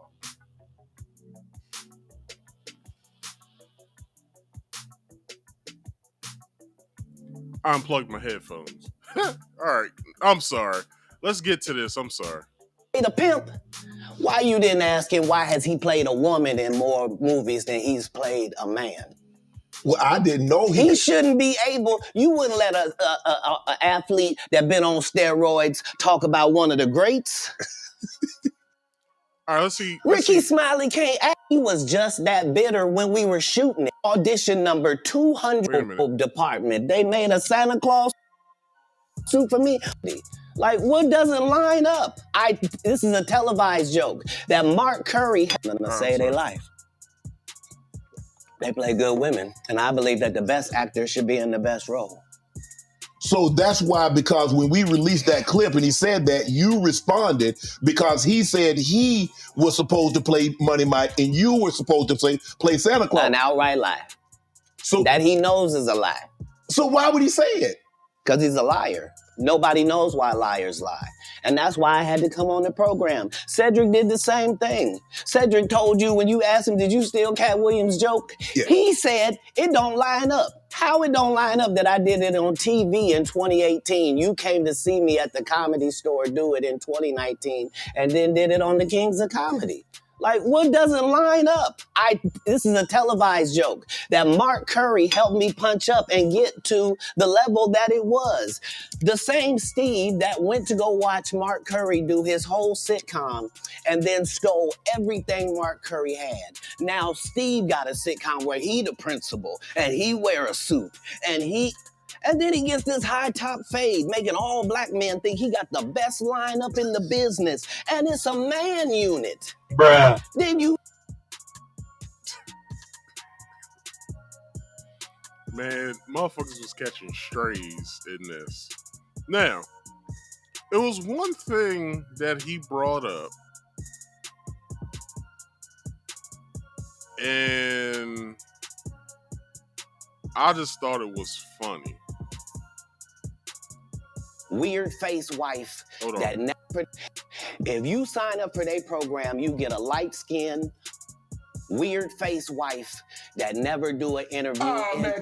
Listen, in 20 years, won't do an interview. Nobody's ever talked to her, and she's never been interviewed anywhere. And now, understand, I'm not talking about one person. What I just told you applies to 7 people. How they all end up with that. That's part of what you get. Now, one person ended up with a light-skinned, ugly-faced wife that's never done it. Remember I told you that if I say that, it applied to 7 people? Yes. It's part of what they give you. That is so fucked up because he did say motherfuckers do end up with a weird-faced, light-skinned wife. Oh, shit, I'm sorry. Hold on. Let me remove that picture. He said that people get... Once they sign on to it, I'm sorry, they get a light-skinned, weird-faced wife. The thing is, Ricky Smiley isn't married. So this is just somebody that he's probably dating. But I guess check and check. But come on, Katt. How you gonna say somebody got a light-skinned, weird face wife and, that right there? But funny, I'll laugh. All right, where else do I want to bring this? Let's see. What's this about? It's far in Hollywood and still have a virgin asshole. Okay, here we go. An asshole. And never has sucked a penis. That was my own. My goal was to get this far in Hollywood and still have a virgin asshole. And never has sucked a penis. That was my only goal. I didn't want to get with a white woman because I was scared she might have me running down the street like Jonathan Majors. There you go. See, come on, Katt. Not because I didn't like white women. I think white women are as great as any other women. But I'm not gonna act like I'm not scared of them. I have a reason to be scared. You could be Kang the Conqueror, and they could take your rabbit ass down in 2 weekends. And that's the truth of the matter. So I stayed away from that. And remember, I told you the drug story from when I'm in the park. Yeah. So these are just the things. I had all of those when I came in. I already was ready for that. All right. What else do I got on this? I'm gonna save that for next week. Now, it was one point in here because I want to play that clip from with Kevin Hart and I forgot the white girl's name, Kelly. So I didn't see this. I don't believe.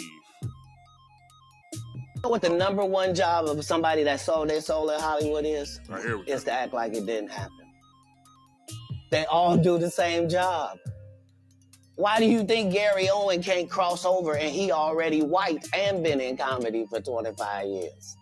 If what I say ain't the case. It's a cabal. It's a consortium. They rock with who they rock with, don't with who they don't. But I'm not scared of being the competition any more than you were when you lined up across from a superior team. Yeah, on paper, they're a better team. Right. They have all the assets and resources and we don't. But let us get on the line, boy, and see if that factors in. I guarantee you it won't. Wow. Because Shannon Sharp got to be a different person than that other person. Absolutely. And he always was. They canceled me for talking about Harvey Weinstein before the thing came out, but he offered to suck my in front of all my people. Bruh. Pause, nigga. Well, let's play that first part again. You know what the number one job of somebody that sold their soul in Hollywood is? What? Is to act like it didn't happen. All right. Now, this is where me playing this Kevin Hart and Kelly Clarkson part of it. So, check this out. Yeah, Hold on. I think if you grow up poor though, you're like, look, I've been there and I was fine. What else? Yeah, what are you gonna do to me? Yeah. I was like, and then I don't know if you've had this, but I've had people throw millions of dollars in my face to do something I didn't want to do, and you've been up. Oh, they're in the room. Yeah. What did Katt Williams say? The number one thing people do who sold their souls to act like it never happened. What did you just see Kevin Hart do? Let's replay it. I didn't want to do, and He's shushing the shit out of Kelly Clarkson. And she's like, "Oh, they're in the room. Yeah, they're in the room. You might want to just chill out right now. You know, let's just move on. You know, it's nothing major. Let's just move on." And it's like, Katt might have been telling the truth. Makes sense. But I just wanted to play a few bits from that because I thought it was hilarious, honestly. And you guys go, after this is done, I want you guys to go on over to Club Shay and watch that full, I think it's almost 3 hours worth of interview with Katt, because that shit was entertaining. So let me get to the machine you. All right. So that convenes the real quick moment of the night. Let me get into the random topics of the week. And the random topics of the week's overview is Kevin Hart sues Tasha K for extortion, and Gay apologizes to the Jewish community. Or did he? Anyway, so this was big news for like maybe a week and a half, before this interview came out of Tasha K interviewing ex-assistant of Kevin Hart, right? So They had a lot to talk about. A lot to talk about. And I believe she shared some information. The assistant shared some information. I guess that she wasn't supposed to. But from what I understand, I believe she was under NDA, but the NDA only lasted 3 years. So I believe she worked. She said she worked for Kevin between the years of 2017 to 2020. So if it was a 3-year NDA, that means that the NDA is up. So therefore, that's the reason why I believe Katt is Katt is suing Tasha K for extortion, because we'll get into that in the article. But before that, how about we play the video? Well, this is like the trailer of the interview. I don't have the actual interview because I don't want to be flagged by Tasha, because Tasha got money she has to put out to Cardi B, and who knows if she'll have to pay Kevin Hart. But let's see in the trailer what was said. The machine you worked for was Yes. the Harts. Yes. Kevin Hart. Kevin Hart. Eniko Hart. Aniko Hart. What made you reach out? It is a time for Hollywood to hear this story, especially because a lot of people are locked in non-disclosures and they're not able to talk and protect themselves. Mhm. But you have to protect the person you're working for. Where's your protection? When did things start to turn up around there? The extortionist. I'm listening to Mario on the radio in the morning. I almost crashed my car because I heard him say that Kevin's best friend, JT Jackson, had set him up. In exchange for millions of dollars. All the charges were dropped against JT, but they weren't dropped against Kevin. They redug up, I guess, old LGBTQ jokes or something Correct. that he was saying on Twitter, and they wanted him to. So basically, they're talking about the time when he was gonna be the host of the Grammys, not the Grammys, I'm sorry, of the Oscars. And, they went into his background and saw his old tweets that he had of him disparaging the LGBTQ community, and they dropped his ass. Well, they told him to apologize first, which he said, nah, fuck that. I'd rather sit on a grenade. And he says, thank you, but no thank you. I'll decline doing this this hosting gig. And that year they didn't have a host, of which now they don't have hosts anymore. So anyway, let's keep going. Apologize, and he said, fuck you. Haley is his publicist, so she called me. She was just like, hey, Maisha, have you spoken to Kevin? I was like, no. I was like, Dave Becky just called me, his manager. Why? And then she was like, the whole Oscar thing, Kevin needs to say an apology. He's about to lose Nike. Not The gonna be first standing here scandal anymore. was with the first baby, Correct. the one in Vegas. Yes. So these other scandals, It's another one in the office. she pregnant again. Correct. With her second And baby. he's still. I didn't get this far. Usually I do like a short overview of the videos before I do the show. Not the day of. Usually it's like days before when I look up the videos. I didn't get this far. So this is surprising to me. So let's play that back. Another one in the office. She pregnant again. Hold on. So these other scandals, It's another one in the office. she pregnant again. Correct. With her second And baby. he's still leaving semen stains all over the couch. At the Yeah.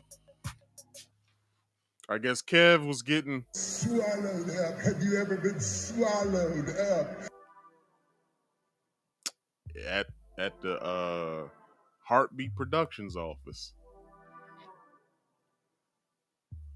So let's continue. heartbeat Correct. and showering and then going home. Like, I told Aniko, like, Kevin is cheating on you with a girl named Mix Morgan. She's his flight attendant. She's on his planes. does Kevin And before they show her, Shorty bad than a motherfucker. Hold have a on. gambling problem or something? His game is poker. He Sorry. gambled y'all money away and had to pay y'all. Oh, damn, they didn't show the picture of the girl? Damn. Anyway, scroll back this video a little bit, get the name, go to Instagram. You'll thank me later. I have checks. Yes. Well, exactly. It was Leland. Leland was messing with our money. But I said, here she is. Oh, never mind. Never mind. I think they're going to show her. She got it. She There on she go. vacation. Now, damn, y'all can't see it. Okay, anyway, like I said, go to Instagram, get the name. I forgot Shorty's name. It's what the hell is her name? Something Morgan. Anyway, look her up. She bad than a motherfucker. I guess she's Kevin's flight agent or something. I don't know. Every day. When you see a bitch and all she do is post vacation pictures with no nigga beside her, the nigga taking the picture. He's like, nah, baby. Girl, you know I'm gonna take the pictures for you as many angles as you want, but I can't to ensure he don't go up in these motherfucking photos. Right. Nico, I love you. I'm not going to speak bad on her. Nico's pretty. Nico's my girl. I'm going to let the winos judge. I'm going to put up a side-by-side. There goes that weird face light skin girl thing that they was talking about. Hold on. I believe I can show a little bit. I'm going to do a quick flash, but that's it. All right? Oh yeah, I never. Okay, so we'll do a quick flash. All right. Now, that was the girl, but go into the Instagram. Wife versus alleged side bitch. All right. Now, that shit got spicy, but. Let's get into the article. So, I got this article from page 6. And it says Kevin Hart sues Tasha K for extortion. And it basically starts out and it says Kevin Hart is suing controversial YouTuber Latasha Keeby, known as Tasha K, for extortion after she allegedly threatened to release a bombshell interview with his former assistant unless he paid her 6 figures. According to the lawsuit obtained by Page 6 last Wednesday, Keeby sat down with actor's former assistant. I believe I have her picture. I need to...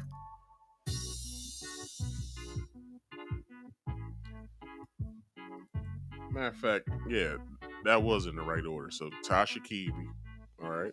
I forgot to show her picture. Former assistant, what's her name? Maisha Shakes, in November 2023 to record an interview in which the latter made false and defamatory statements regarding Hart. But if you really think about it, by talking about his cheating scandal, he's brought his cheating scandal up when he did the documentary about himself on Netflix. It didn't make him look any better than, other people already having the thought, oh well, he's a cheater, and then them thinking back, oh well, he cheated on his first wife too. And I don't understand how the hell he cheated on Tori. Tori is fine than a motherfucker. Anyway,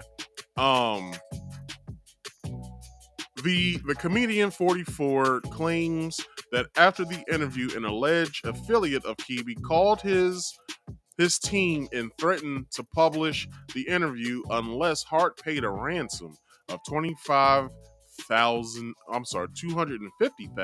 so $250,000. At the time, they allegedly warned Hart that the stories told, which had to do with his marriage and business dealings, would be damaging to his reputation. So Keeby then posted a teaser for the interview in which she and Shakes allegedly taunted the supposedly salacious and damaging nature of the interview as a threat to Hart for not paying the ransom. The teaser included a statement from Keeby at the 2-minute and 6-second mark of the video, specifically warning that when you don't pay, we have to get money by any means necessary. I didn't hear that part. Let's revisit that. Let me get to the 2-minute and 6-minute mark. 6 mark. Okay, so let's get to 2:03, and then let's see. I'm not gonna speak bad on her. Aniko's pretty. Aniko's my girl. I'm gonna let the winos judge. I'm gonna put up a side-by-side wife versus alleged side bitch. Nah, there was nothing there. There was nothing there. So anyway, marked on the video specifically warning that when you don't pay, you have to get money by any means necessary. The lawsuit claims at that point, the Jumanji Stars team allegedly contacted the police and sent the YouTuber a cease and desist letter, noting that Shakes had previously signed a non-disclosure agreement as well as confidentiality agreement while working for Hart from 2017 until 2020. Okay, now depending on the frame of time, now it's an NDA and it's a non-disclosure agreement, a confidentiality agreement, which means that I believe that doesn't have a frame of time. So yeah. But couldn't you sue the both of them though? I'm pretty sure he could sue the both of them, not just Tasha K. But who knows? Let's see. While working for her back in 2020. Okay, so yet on December 22nd, Kibi allegedly told Hart that she would be posting the full interview, which went live that evening on her subscription-based website, as well as her app. She also has an app too. He is also going after his former assistant, Maisha Shakes, for defamation. In the interview, Shakes touched on several legal disputes in which he had been involved and alleged that the father of 4 has a gambling addiction and is a habitual cheater. Well, we've seen that plenty of times with E News reports, TMZ reports. You know what I'm saying? So it's not as if that shit is a secret. Like his ex-wife Tori did a comedy set about it too once they got divorced. So I don't understand how he can, try to save face and save his brand if, he's done these things. All right, the actor is now suing both women for extortion and invasion of privacy. He is also suing Shakes for breach of contract and defamation. Meanwhile, he is also trying to get Kibi for intentional interference with contractual relations, of which Maisha should also sue Tasha because she knew, as well as Kevin knowing, that she couldn't talk about none of that stuff that she was disputing. Well, not disputing, I'm sorry. Saying. Let me not try to use a big word. She knew just as well as he knew that she couldn't share that stuff. So Shake should also sue Tasha unless Tasha put her underneath of a NDA or some sort of agreement that she wouldn't say anything about the interview until it came out and stuff like that. So who knows? Let's see. Reps for Hart and Kibi did not immediately respond to our requests for comment. However, seemingly in response to the filing, the controversial influencer reposted her interview with Shakes on her Instagram story. Yet, oh gosh, why would she do that? They to anybody out there, let me take Maisha's picture off. Let me pause this music. Listen to me. Tasha K has yet to learn her lesson. She did this with Cardi B. Cardi B sent her a cease and desist. She kept going. After a while, Cardi B hit her up in her DMs and said, "Hey, let's talk woman to woman. Like, you know what I'm saying? I'm a mom, you a mom. Like, why are you doing this to me?" Tasha, you know, she buttered her up and was like, "Yeah, you know, I'll stop talking about you and all this other good stuff, right?" And then she kept going. Then after that, that's when Cardi B put the lawsuit on her. Now, since Kevin has been down this road before with extortion, he just automatically said, "Fuck it. I'm going to sue this person." She hasn't learned her lesson yet. Now, for anybody out there who's watching this who wants to become a YouTuber, just know. Matter of fact, just learn from me. Look, this is what I've been doing the entire goddamn time. I've been speculating. I've been also asking questions with my speculations because I don't know shit. I don't know a motherfucking thing. All I can do is sit here and speculate and just ask questions that no one's going to answer. This is crazy that someone who's been down this road before keeps going down that same damn road. You would think that this person would take the long route instead of taking the scenic route all the goddamn time. Hell, she doesn't even do what I'm doing right now and speculating.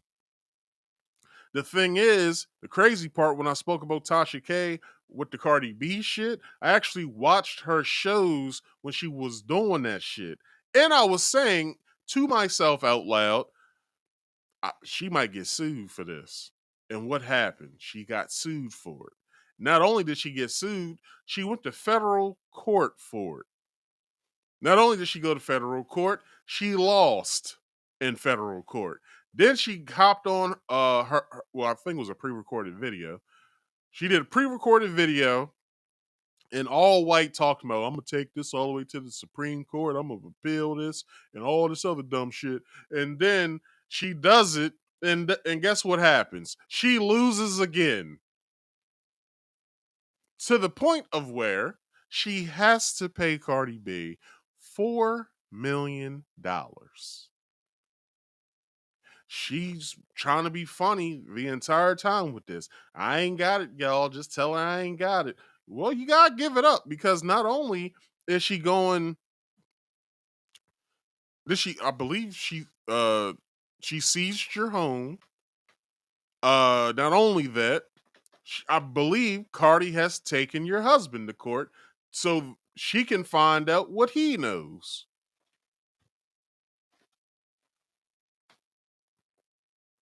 Because her husband is part owner of Kibi Studios.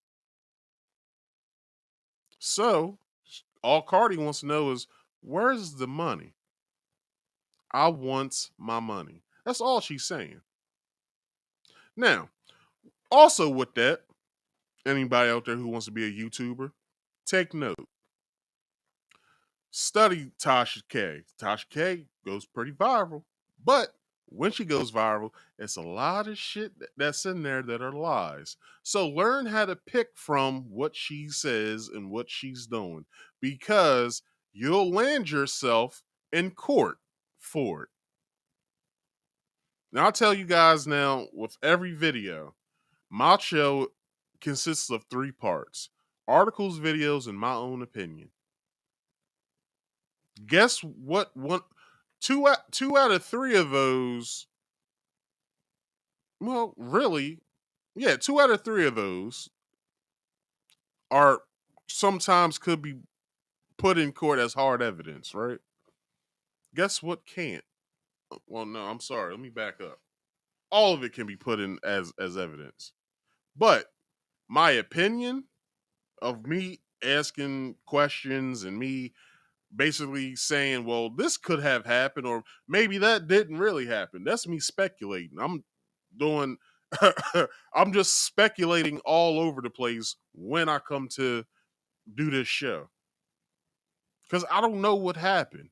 I can only read articles, of which I do all week to prepare for the show. I take the one that suits what I'm trying to convey with the questions that I might ask, and then the show happens. That I also do that with videos. I look at a slew of videos of what I'm going to be talking about tonight that better suits of what I'm going to be talking about, and then I go from there. But guess who hasn't at all looked at themselves and said, you know what, this is a little stupid what I'm doing. Like, I shouldn't be out here just saying things. Guess who's not saying that? Tasha K. So, people, anyone out there watching me right now who's thinking about becoming a YouTuber, a streamer, or anything like that, just make sure if you're following trending topics like I do, or if you do what Tasha K does, gossip blogging, just know, just speculate. It can land you in court, but just know, you don't know what's going on. Because I don't know what's going on with any of these people. I just bring the articles of what is trending. Usually I'm looking everywhere. Instagram, Twitter, I'm looking everywhere for a trending topic. With that trending topic, I then read through a lot of articles and watch a lot of videos. And then I come with my show. My show's well researched, well documented. The stuff that I can find. If there's a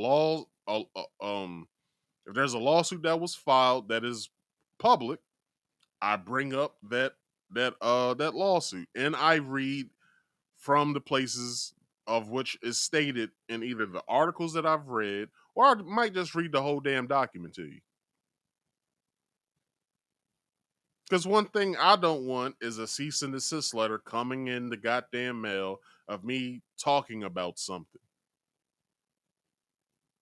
But because I know once I get that cease and desist, I'm not talking about that person anymore. I'm moving on. But it's just a lesson, y'all. Learn from what Tasha K's doing, because y'all don't want to owe anybody $4 million or more. And who knows how much Kevin Hart's suing her for. But I guess we'll find out, won't we? All right, let's continue the video. Where was I at?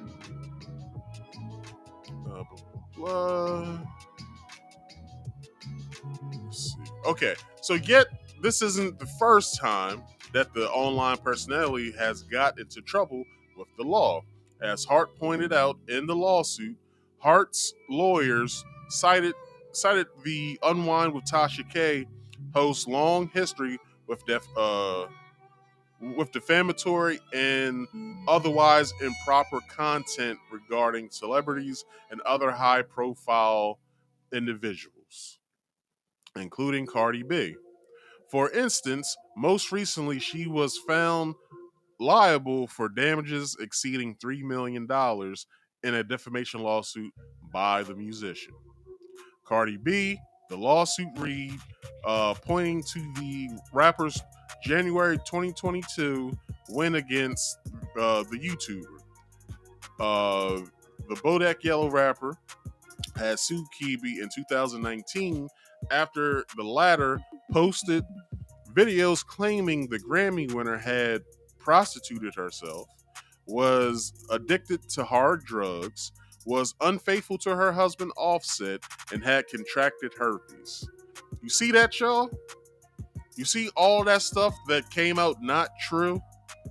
Look, it was to the point when she said that Cardi B had herpes. Cardi B went to her doctor, to her family doctor, and got tested.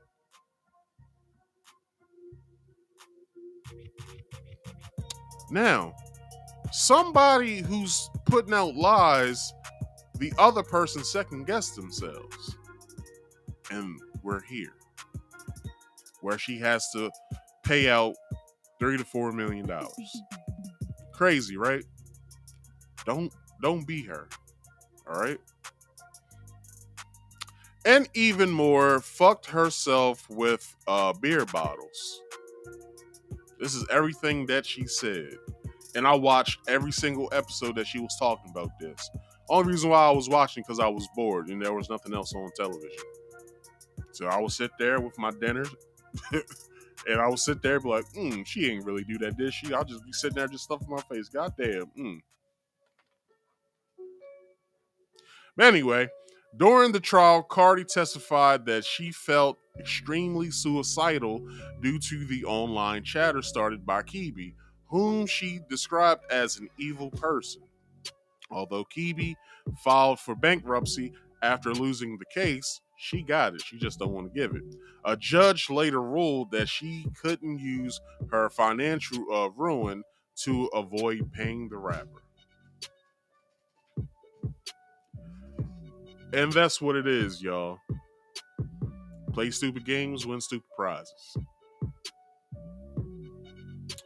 For some reason, she chose to turn that stupid game back on, and now she's about to win another stupid prize. Now, Kevin Hart ruined JT Jackson's career to the point to where JT can't even get a goddamn movie role. He can barely book comedy shows because of what happened. So, for that being said, what is she thinking? And then to try to now, one blogger said that it wasn't Tasha who did the extortion attempt. It was believed that maybe her by Tasha telling her assistant to get in contact with Kevin's team to then say, we got this interview, it's going to be very messed up, might hurt his career. It won't come out if you guys pay us this much. To where he hopped straight on it, got on the phone with his lawyers. Hey, this blogger on YouTube, she's known for the Cardi B stuff. Just make sure you send her a cease and desist because I don't want none of this coming out. Okay, so then Tasha wiped her ass with the cease and desist. And we're here. Honestly, if she keeps this up, she might land herself in jail and get swallowed up. Have you ever been swallowed up? I'm pretty sure she doesn't want to be somebody's girlfriend. Anyway, that concludes that part of the random topics portion of the night. Let's get to the next topic of the night, and that is this article I got from Complex. Kanye West apologizes for anti-Semitism. Well, let's see if he did or if he didn't. The artist formerly known as Kanye West. Hold on, let me bring his picture up. The artist formerly known as Kanye West recent apology for anti-Semitism appears to have been AI generated. As reported by TMZ, Ye's apology to the Jewish community could have been generated with an AI chatbot, such as ChatGPT or Google Bard. According to Scriber's AI detector, the apology was originally written in Hebrew, meaning it could have been machine translated and then transcribed. Still, when run through the detector in English, it shows an 85% chance AI generated the text. So I'm gonna show you guys it in Hebrew first. This is it in Hebrew. And then this is the second part. This is it being translated. So it says, I sincerely apologize to the Jewish community for only unintended outbursts caused by my words or actions. It was not my intention to hurt or demean, and I deeply regret any pain I have caused. I am committed to starting with myself and learning from this experience to ensure greater sensitivity and understanding in the future. You, your forgiveness is important to me, and I am committed to making amends and promoting unity. When I saw this, y'all, after hearing his rant, I said, this nigga trolling. Like, that's the only thing I could come up with. I said, this nigga is trolling, yo. Like, no way was someone who had ill regard for what he was saying to the Jewish community then come back and be like, yo, that was messed up what I said. I apologize. I didn't mean it. Blah blah blah blah. And then when me actually like from the rant to the apology, I said, yeah, this nigga trolling. And I understand why he feels though he's been slighted by certain people in that community that is a part of Hollywood. So he feels as though that he's been slighted, he's been abused, his reputation has been on the line for it. But you gotta remember when he had that interview at his facility in Los Angeles, I guess where he's gonna start having his clothes being made and his shoes and stuff. He said, I did all that with one tweet and nobody got hurt. Maybe he thought he could do everything by himself. Music, fashion, you know what I'm saying? Maybe he thought he could do everything by himself. So he was like, how can I get out of my contracts without getting sued?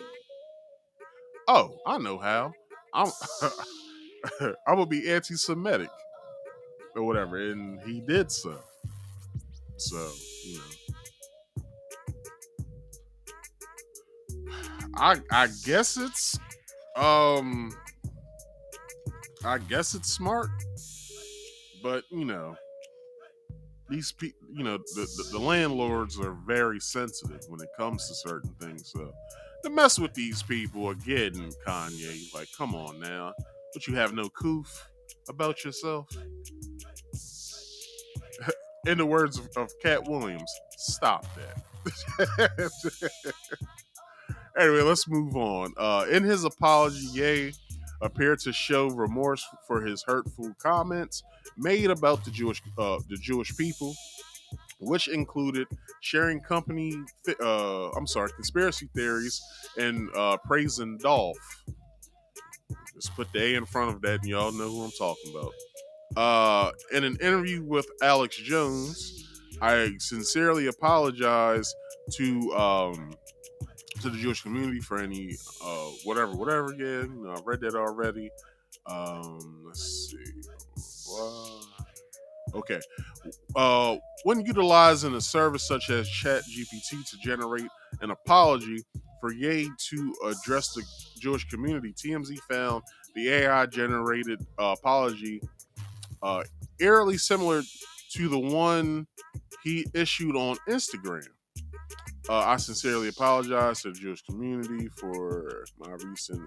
But, hold on. How could they, I don't know, maybe they got people at TMZ that can look at shit like that. So maybe it's true, maybe it's untrue. I don't know. Anyway, so the generated apology, which opens almost identically to Ye's. It was not my intention to hurt or demean. All that other good stuff, I read it already, and I make amends. Forgiveness means blah, blah, blah. Okay, whatever. Let's see. The apology comes ahead of Ye's delayed collaborative album with Ty Dolla $ign, Vultures, During a recent bizarre outburst at the listening party and last minute recording session for the album, Ye mentioned everyone from Dolph, Jay-Z, and Dolph the Jay-Z. All y'all rich niggas got y'all's kids in that Zionist school, Ye said. Fuck Sierra Canyon. My daughter ripped up the motherfucking couches in the house to be able to be with me right now. Of which his daughter has a song on the album. Y'all don't know what's going on for real. Y'all TikToking and all that shit. And that was basically what he said in the rant or whatever. But usually people will say Kanye needs help. He needs to go and see somebody. He needs psychiatric help. My personal opinion is, you know, maybe Kanye's fed up with everything. Like, he's fed up with the music industry, the fashion industry. He's fed up with people talking shit about him and all that, and he's clapping back. That's just what I believe.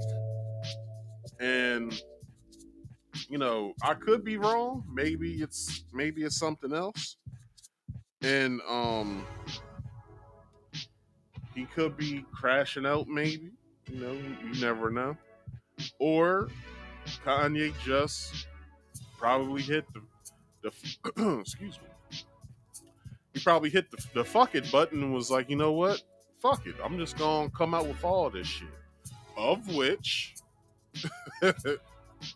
Katt Williams just did the same thing with comedy and comedians. And, you know, an ex studio exec that is now in jail. And, you know, he's probably like, fuck it, it's up. Like, I'm gonna basically put everything out there. And that's what the hell he meant. So, you know, everybody, that concludes the show. If anybody wants to call in, you can. Call in now. The call in number is, or if you want to hit the link, it is posted in the live chat. Where that white bar is, just hit the white bar.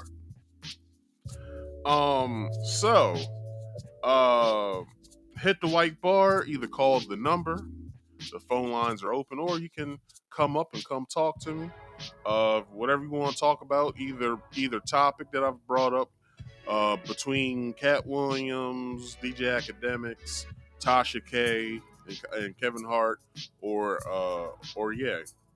I'll give you guys from now until the 2 hour and 36 minute and 5 second mark.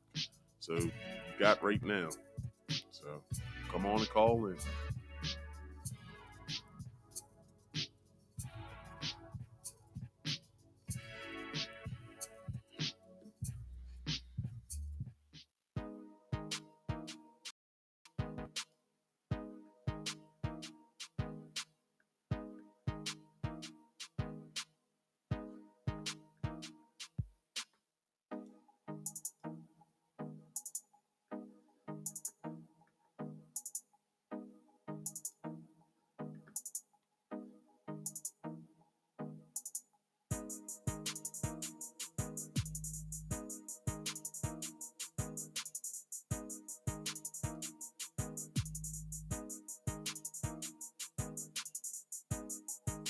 All right, y'all. 2, 3, 4, and 5. All right, y'all. Phone lines are now down, and once I finish this video, y'all won't be able to hit the link because the link will be destroyed. So, with that being said, let's just get into a show summary. How about that? So in the beginning, talked about the chick Diamond the Body, talking about jobs of which women who are like her don't want to date, of which this is what she did. It was a second part to that video. she then asked, I guess, other strippers to basically say the same thing she was saying. Like, would you date a man who worked a regular 9 to 5? And they was like, I wouldn't fuck with a nigga if he doesn't make no more than $100,000 a year. It's like, but you're a stripper. Who's really dating you? Like, let's be honest. Like, come on now. But yeah, like I basically said that she's stupid and no one actually would take her seriously in a relationship unless it's somebody like DJ Akademiks. And you know, with DJ Akademiks, he had his ex-girlfriend steal money from him, which I would have been done after that. I think he said he was dealing with her for like 2 years. After you stole the money from him, that's when we would be officially done. I wouldn't be fucking with you no more. And then he has with that going on, he has the allegations against him from the other girl. And he said that all that has been taken care of. And we shouldn't be worried about that because I guess everything's been investigated and he said everybody was clear. So we can only take his word for that. But for allegations like that to be against somebody, it's a little wild. All right. Then we get into the Katt stuff, the interview with Katt Williams, which has 10 million views. I believe it had 10 million views within 24 hours. So, Shannon Sharp, if you don't understand now, you should now, because after this interview, you're going to have a guest just like Katt Williams now. It's just what it is. But it was a good interview, though. I would say it was a very good interview. Then we get into the Tasha K stuff. Why she keeps barking down the same alley that she did before with Cardi B is beyond me to try to comprehend. Only thing I can ask her to do is fuck it, keep it up. I would love to see you owe somebody $100 million. Yeah, it's gonna be out on the streets if you keep doing this shit. She already tried to hide herself in Africa. That shit didn't work. Then now she's trying to hide herself in Florida. That shit ain't working. So, so it's like, just pay the money. All right, you got it. Then we get to the Kanye West apology, which I already knew was fake. Once I seen it in Hebrew, I was like, this nigga's trolling. So, that concludes tonight's show. Hope you guys liked it. It was the very first show of the year. So with that being said, how about we get on out of here? Let's get some promotions going and let's head out. People, follow my voice if you would, and please look at your screens if you could as well. Every Friday I do this here podcast called Marcus Speaks Live. This very podcast comes on at 8 p.m. Eastern Standard Time every Friday. So don't forget to come and check me out, because once this is done, I go and have a little bit of fun. Then I wake myself up early as I can so I can get myself ready for Saturday's stream, which is Marcus Speaks Play. Is a game stream that I do every Saturday, but it's on hiatus until I believe the end of this month, if not the beginning of next month, because I'm trying to figure out what game I want to play. I already know what game I want to play, but it doesn't come out until the end of the month.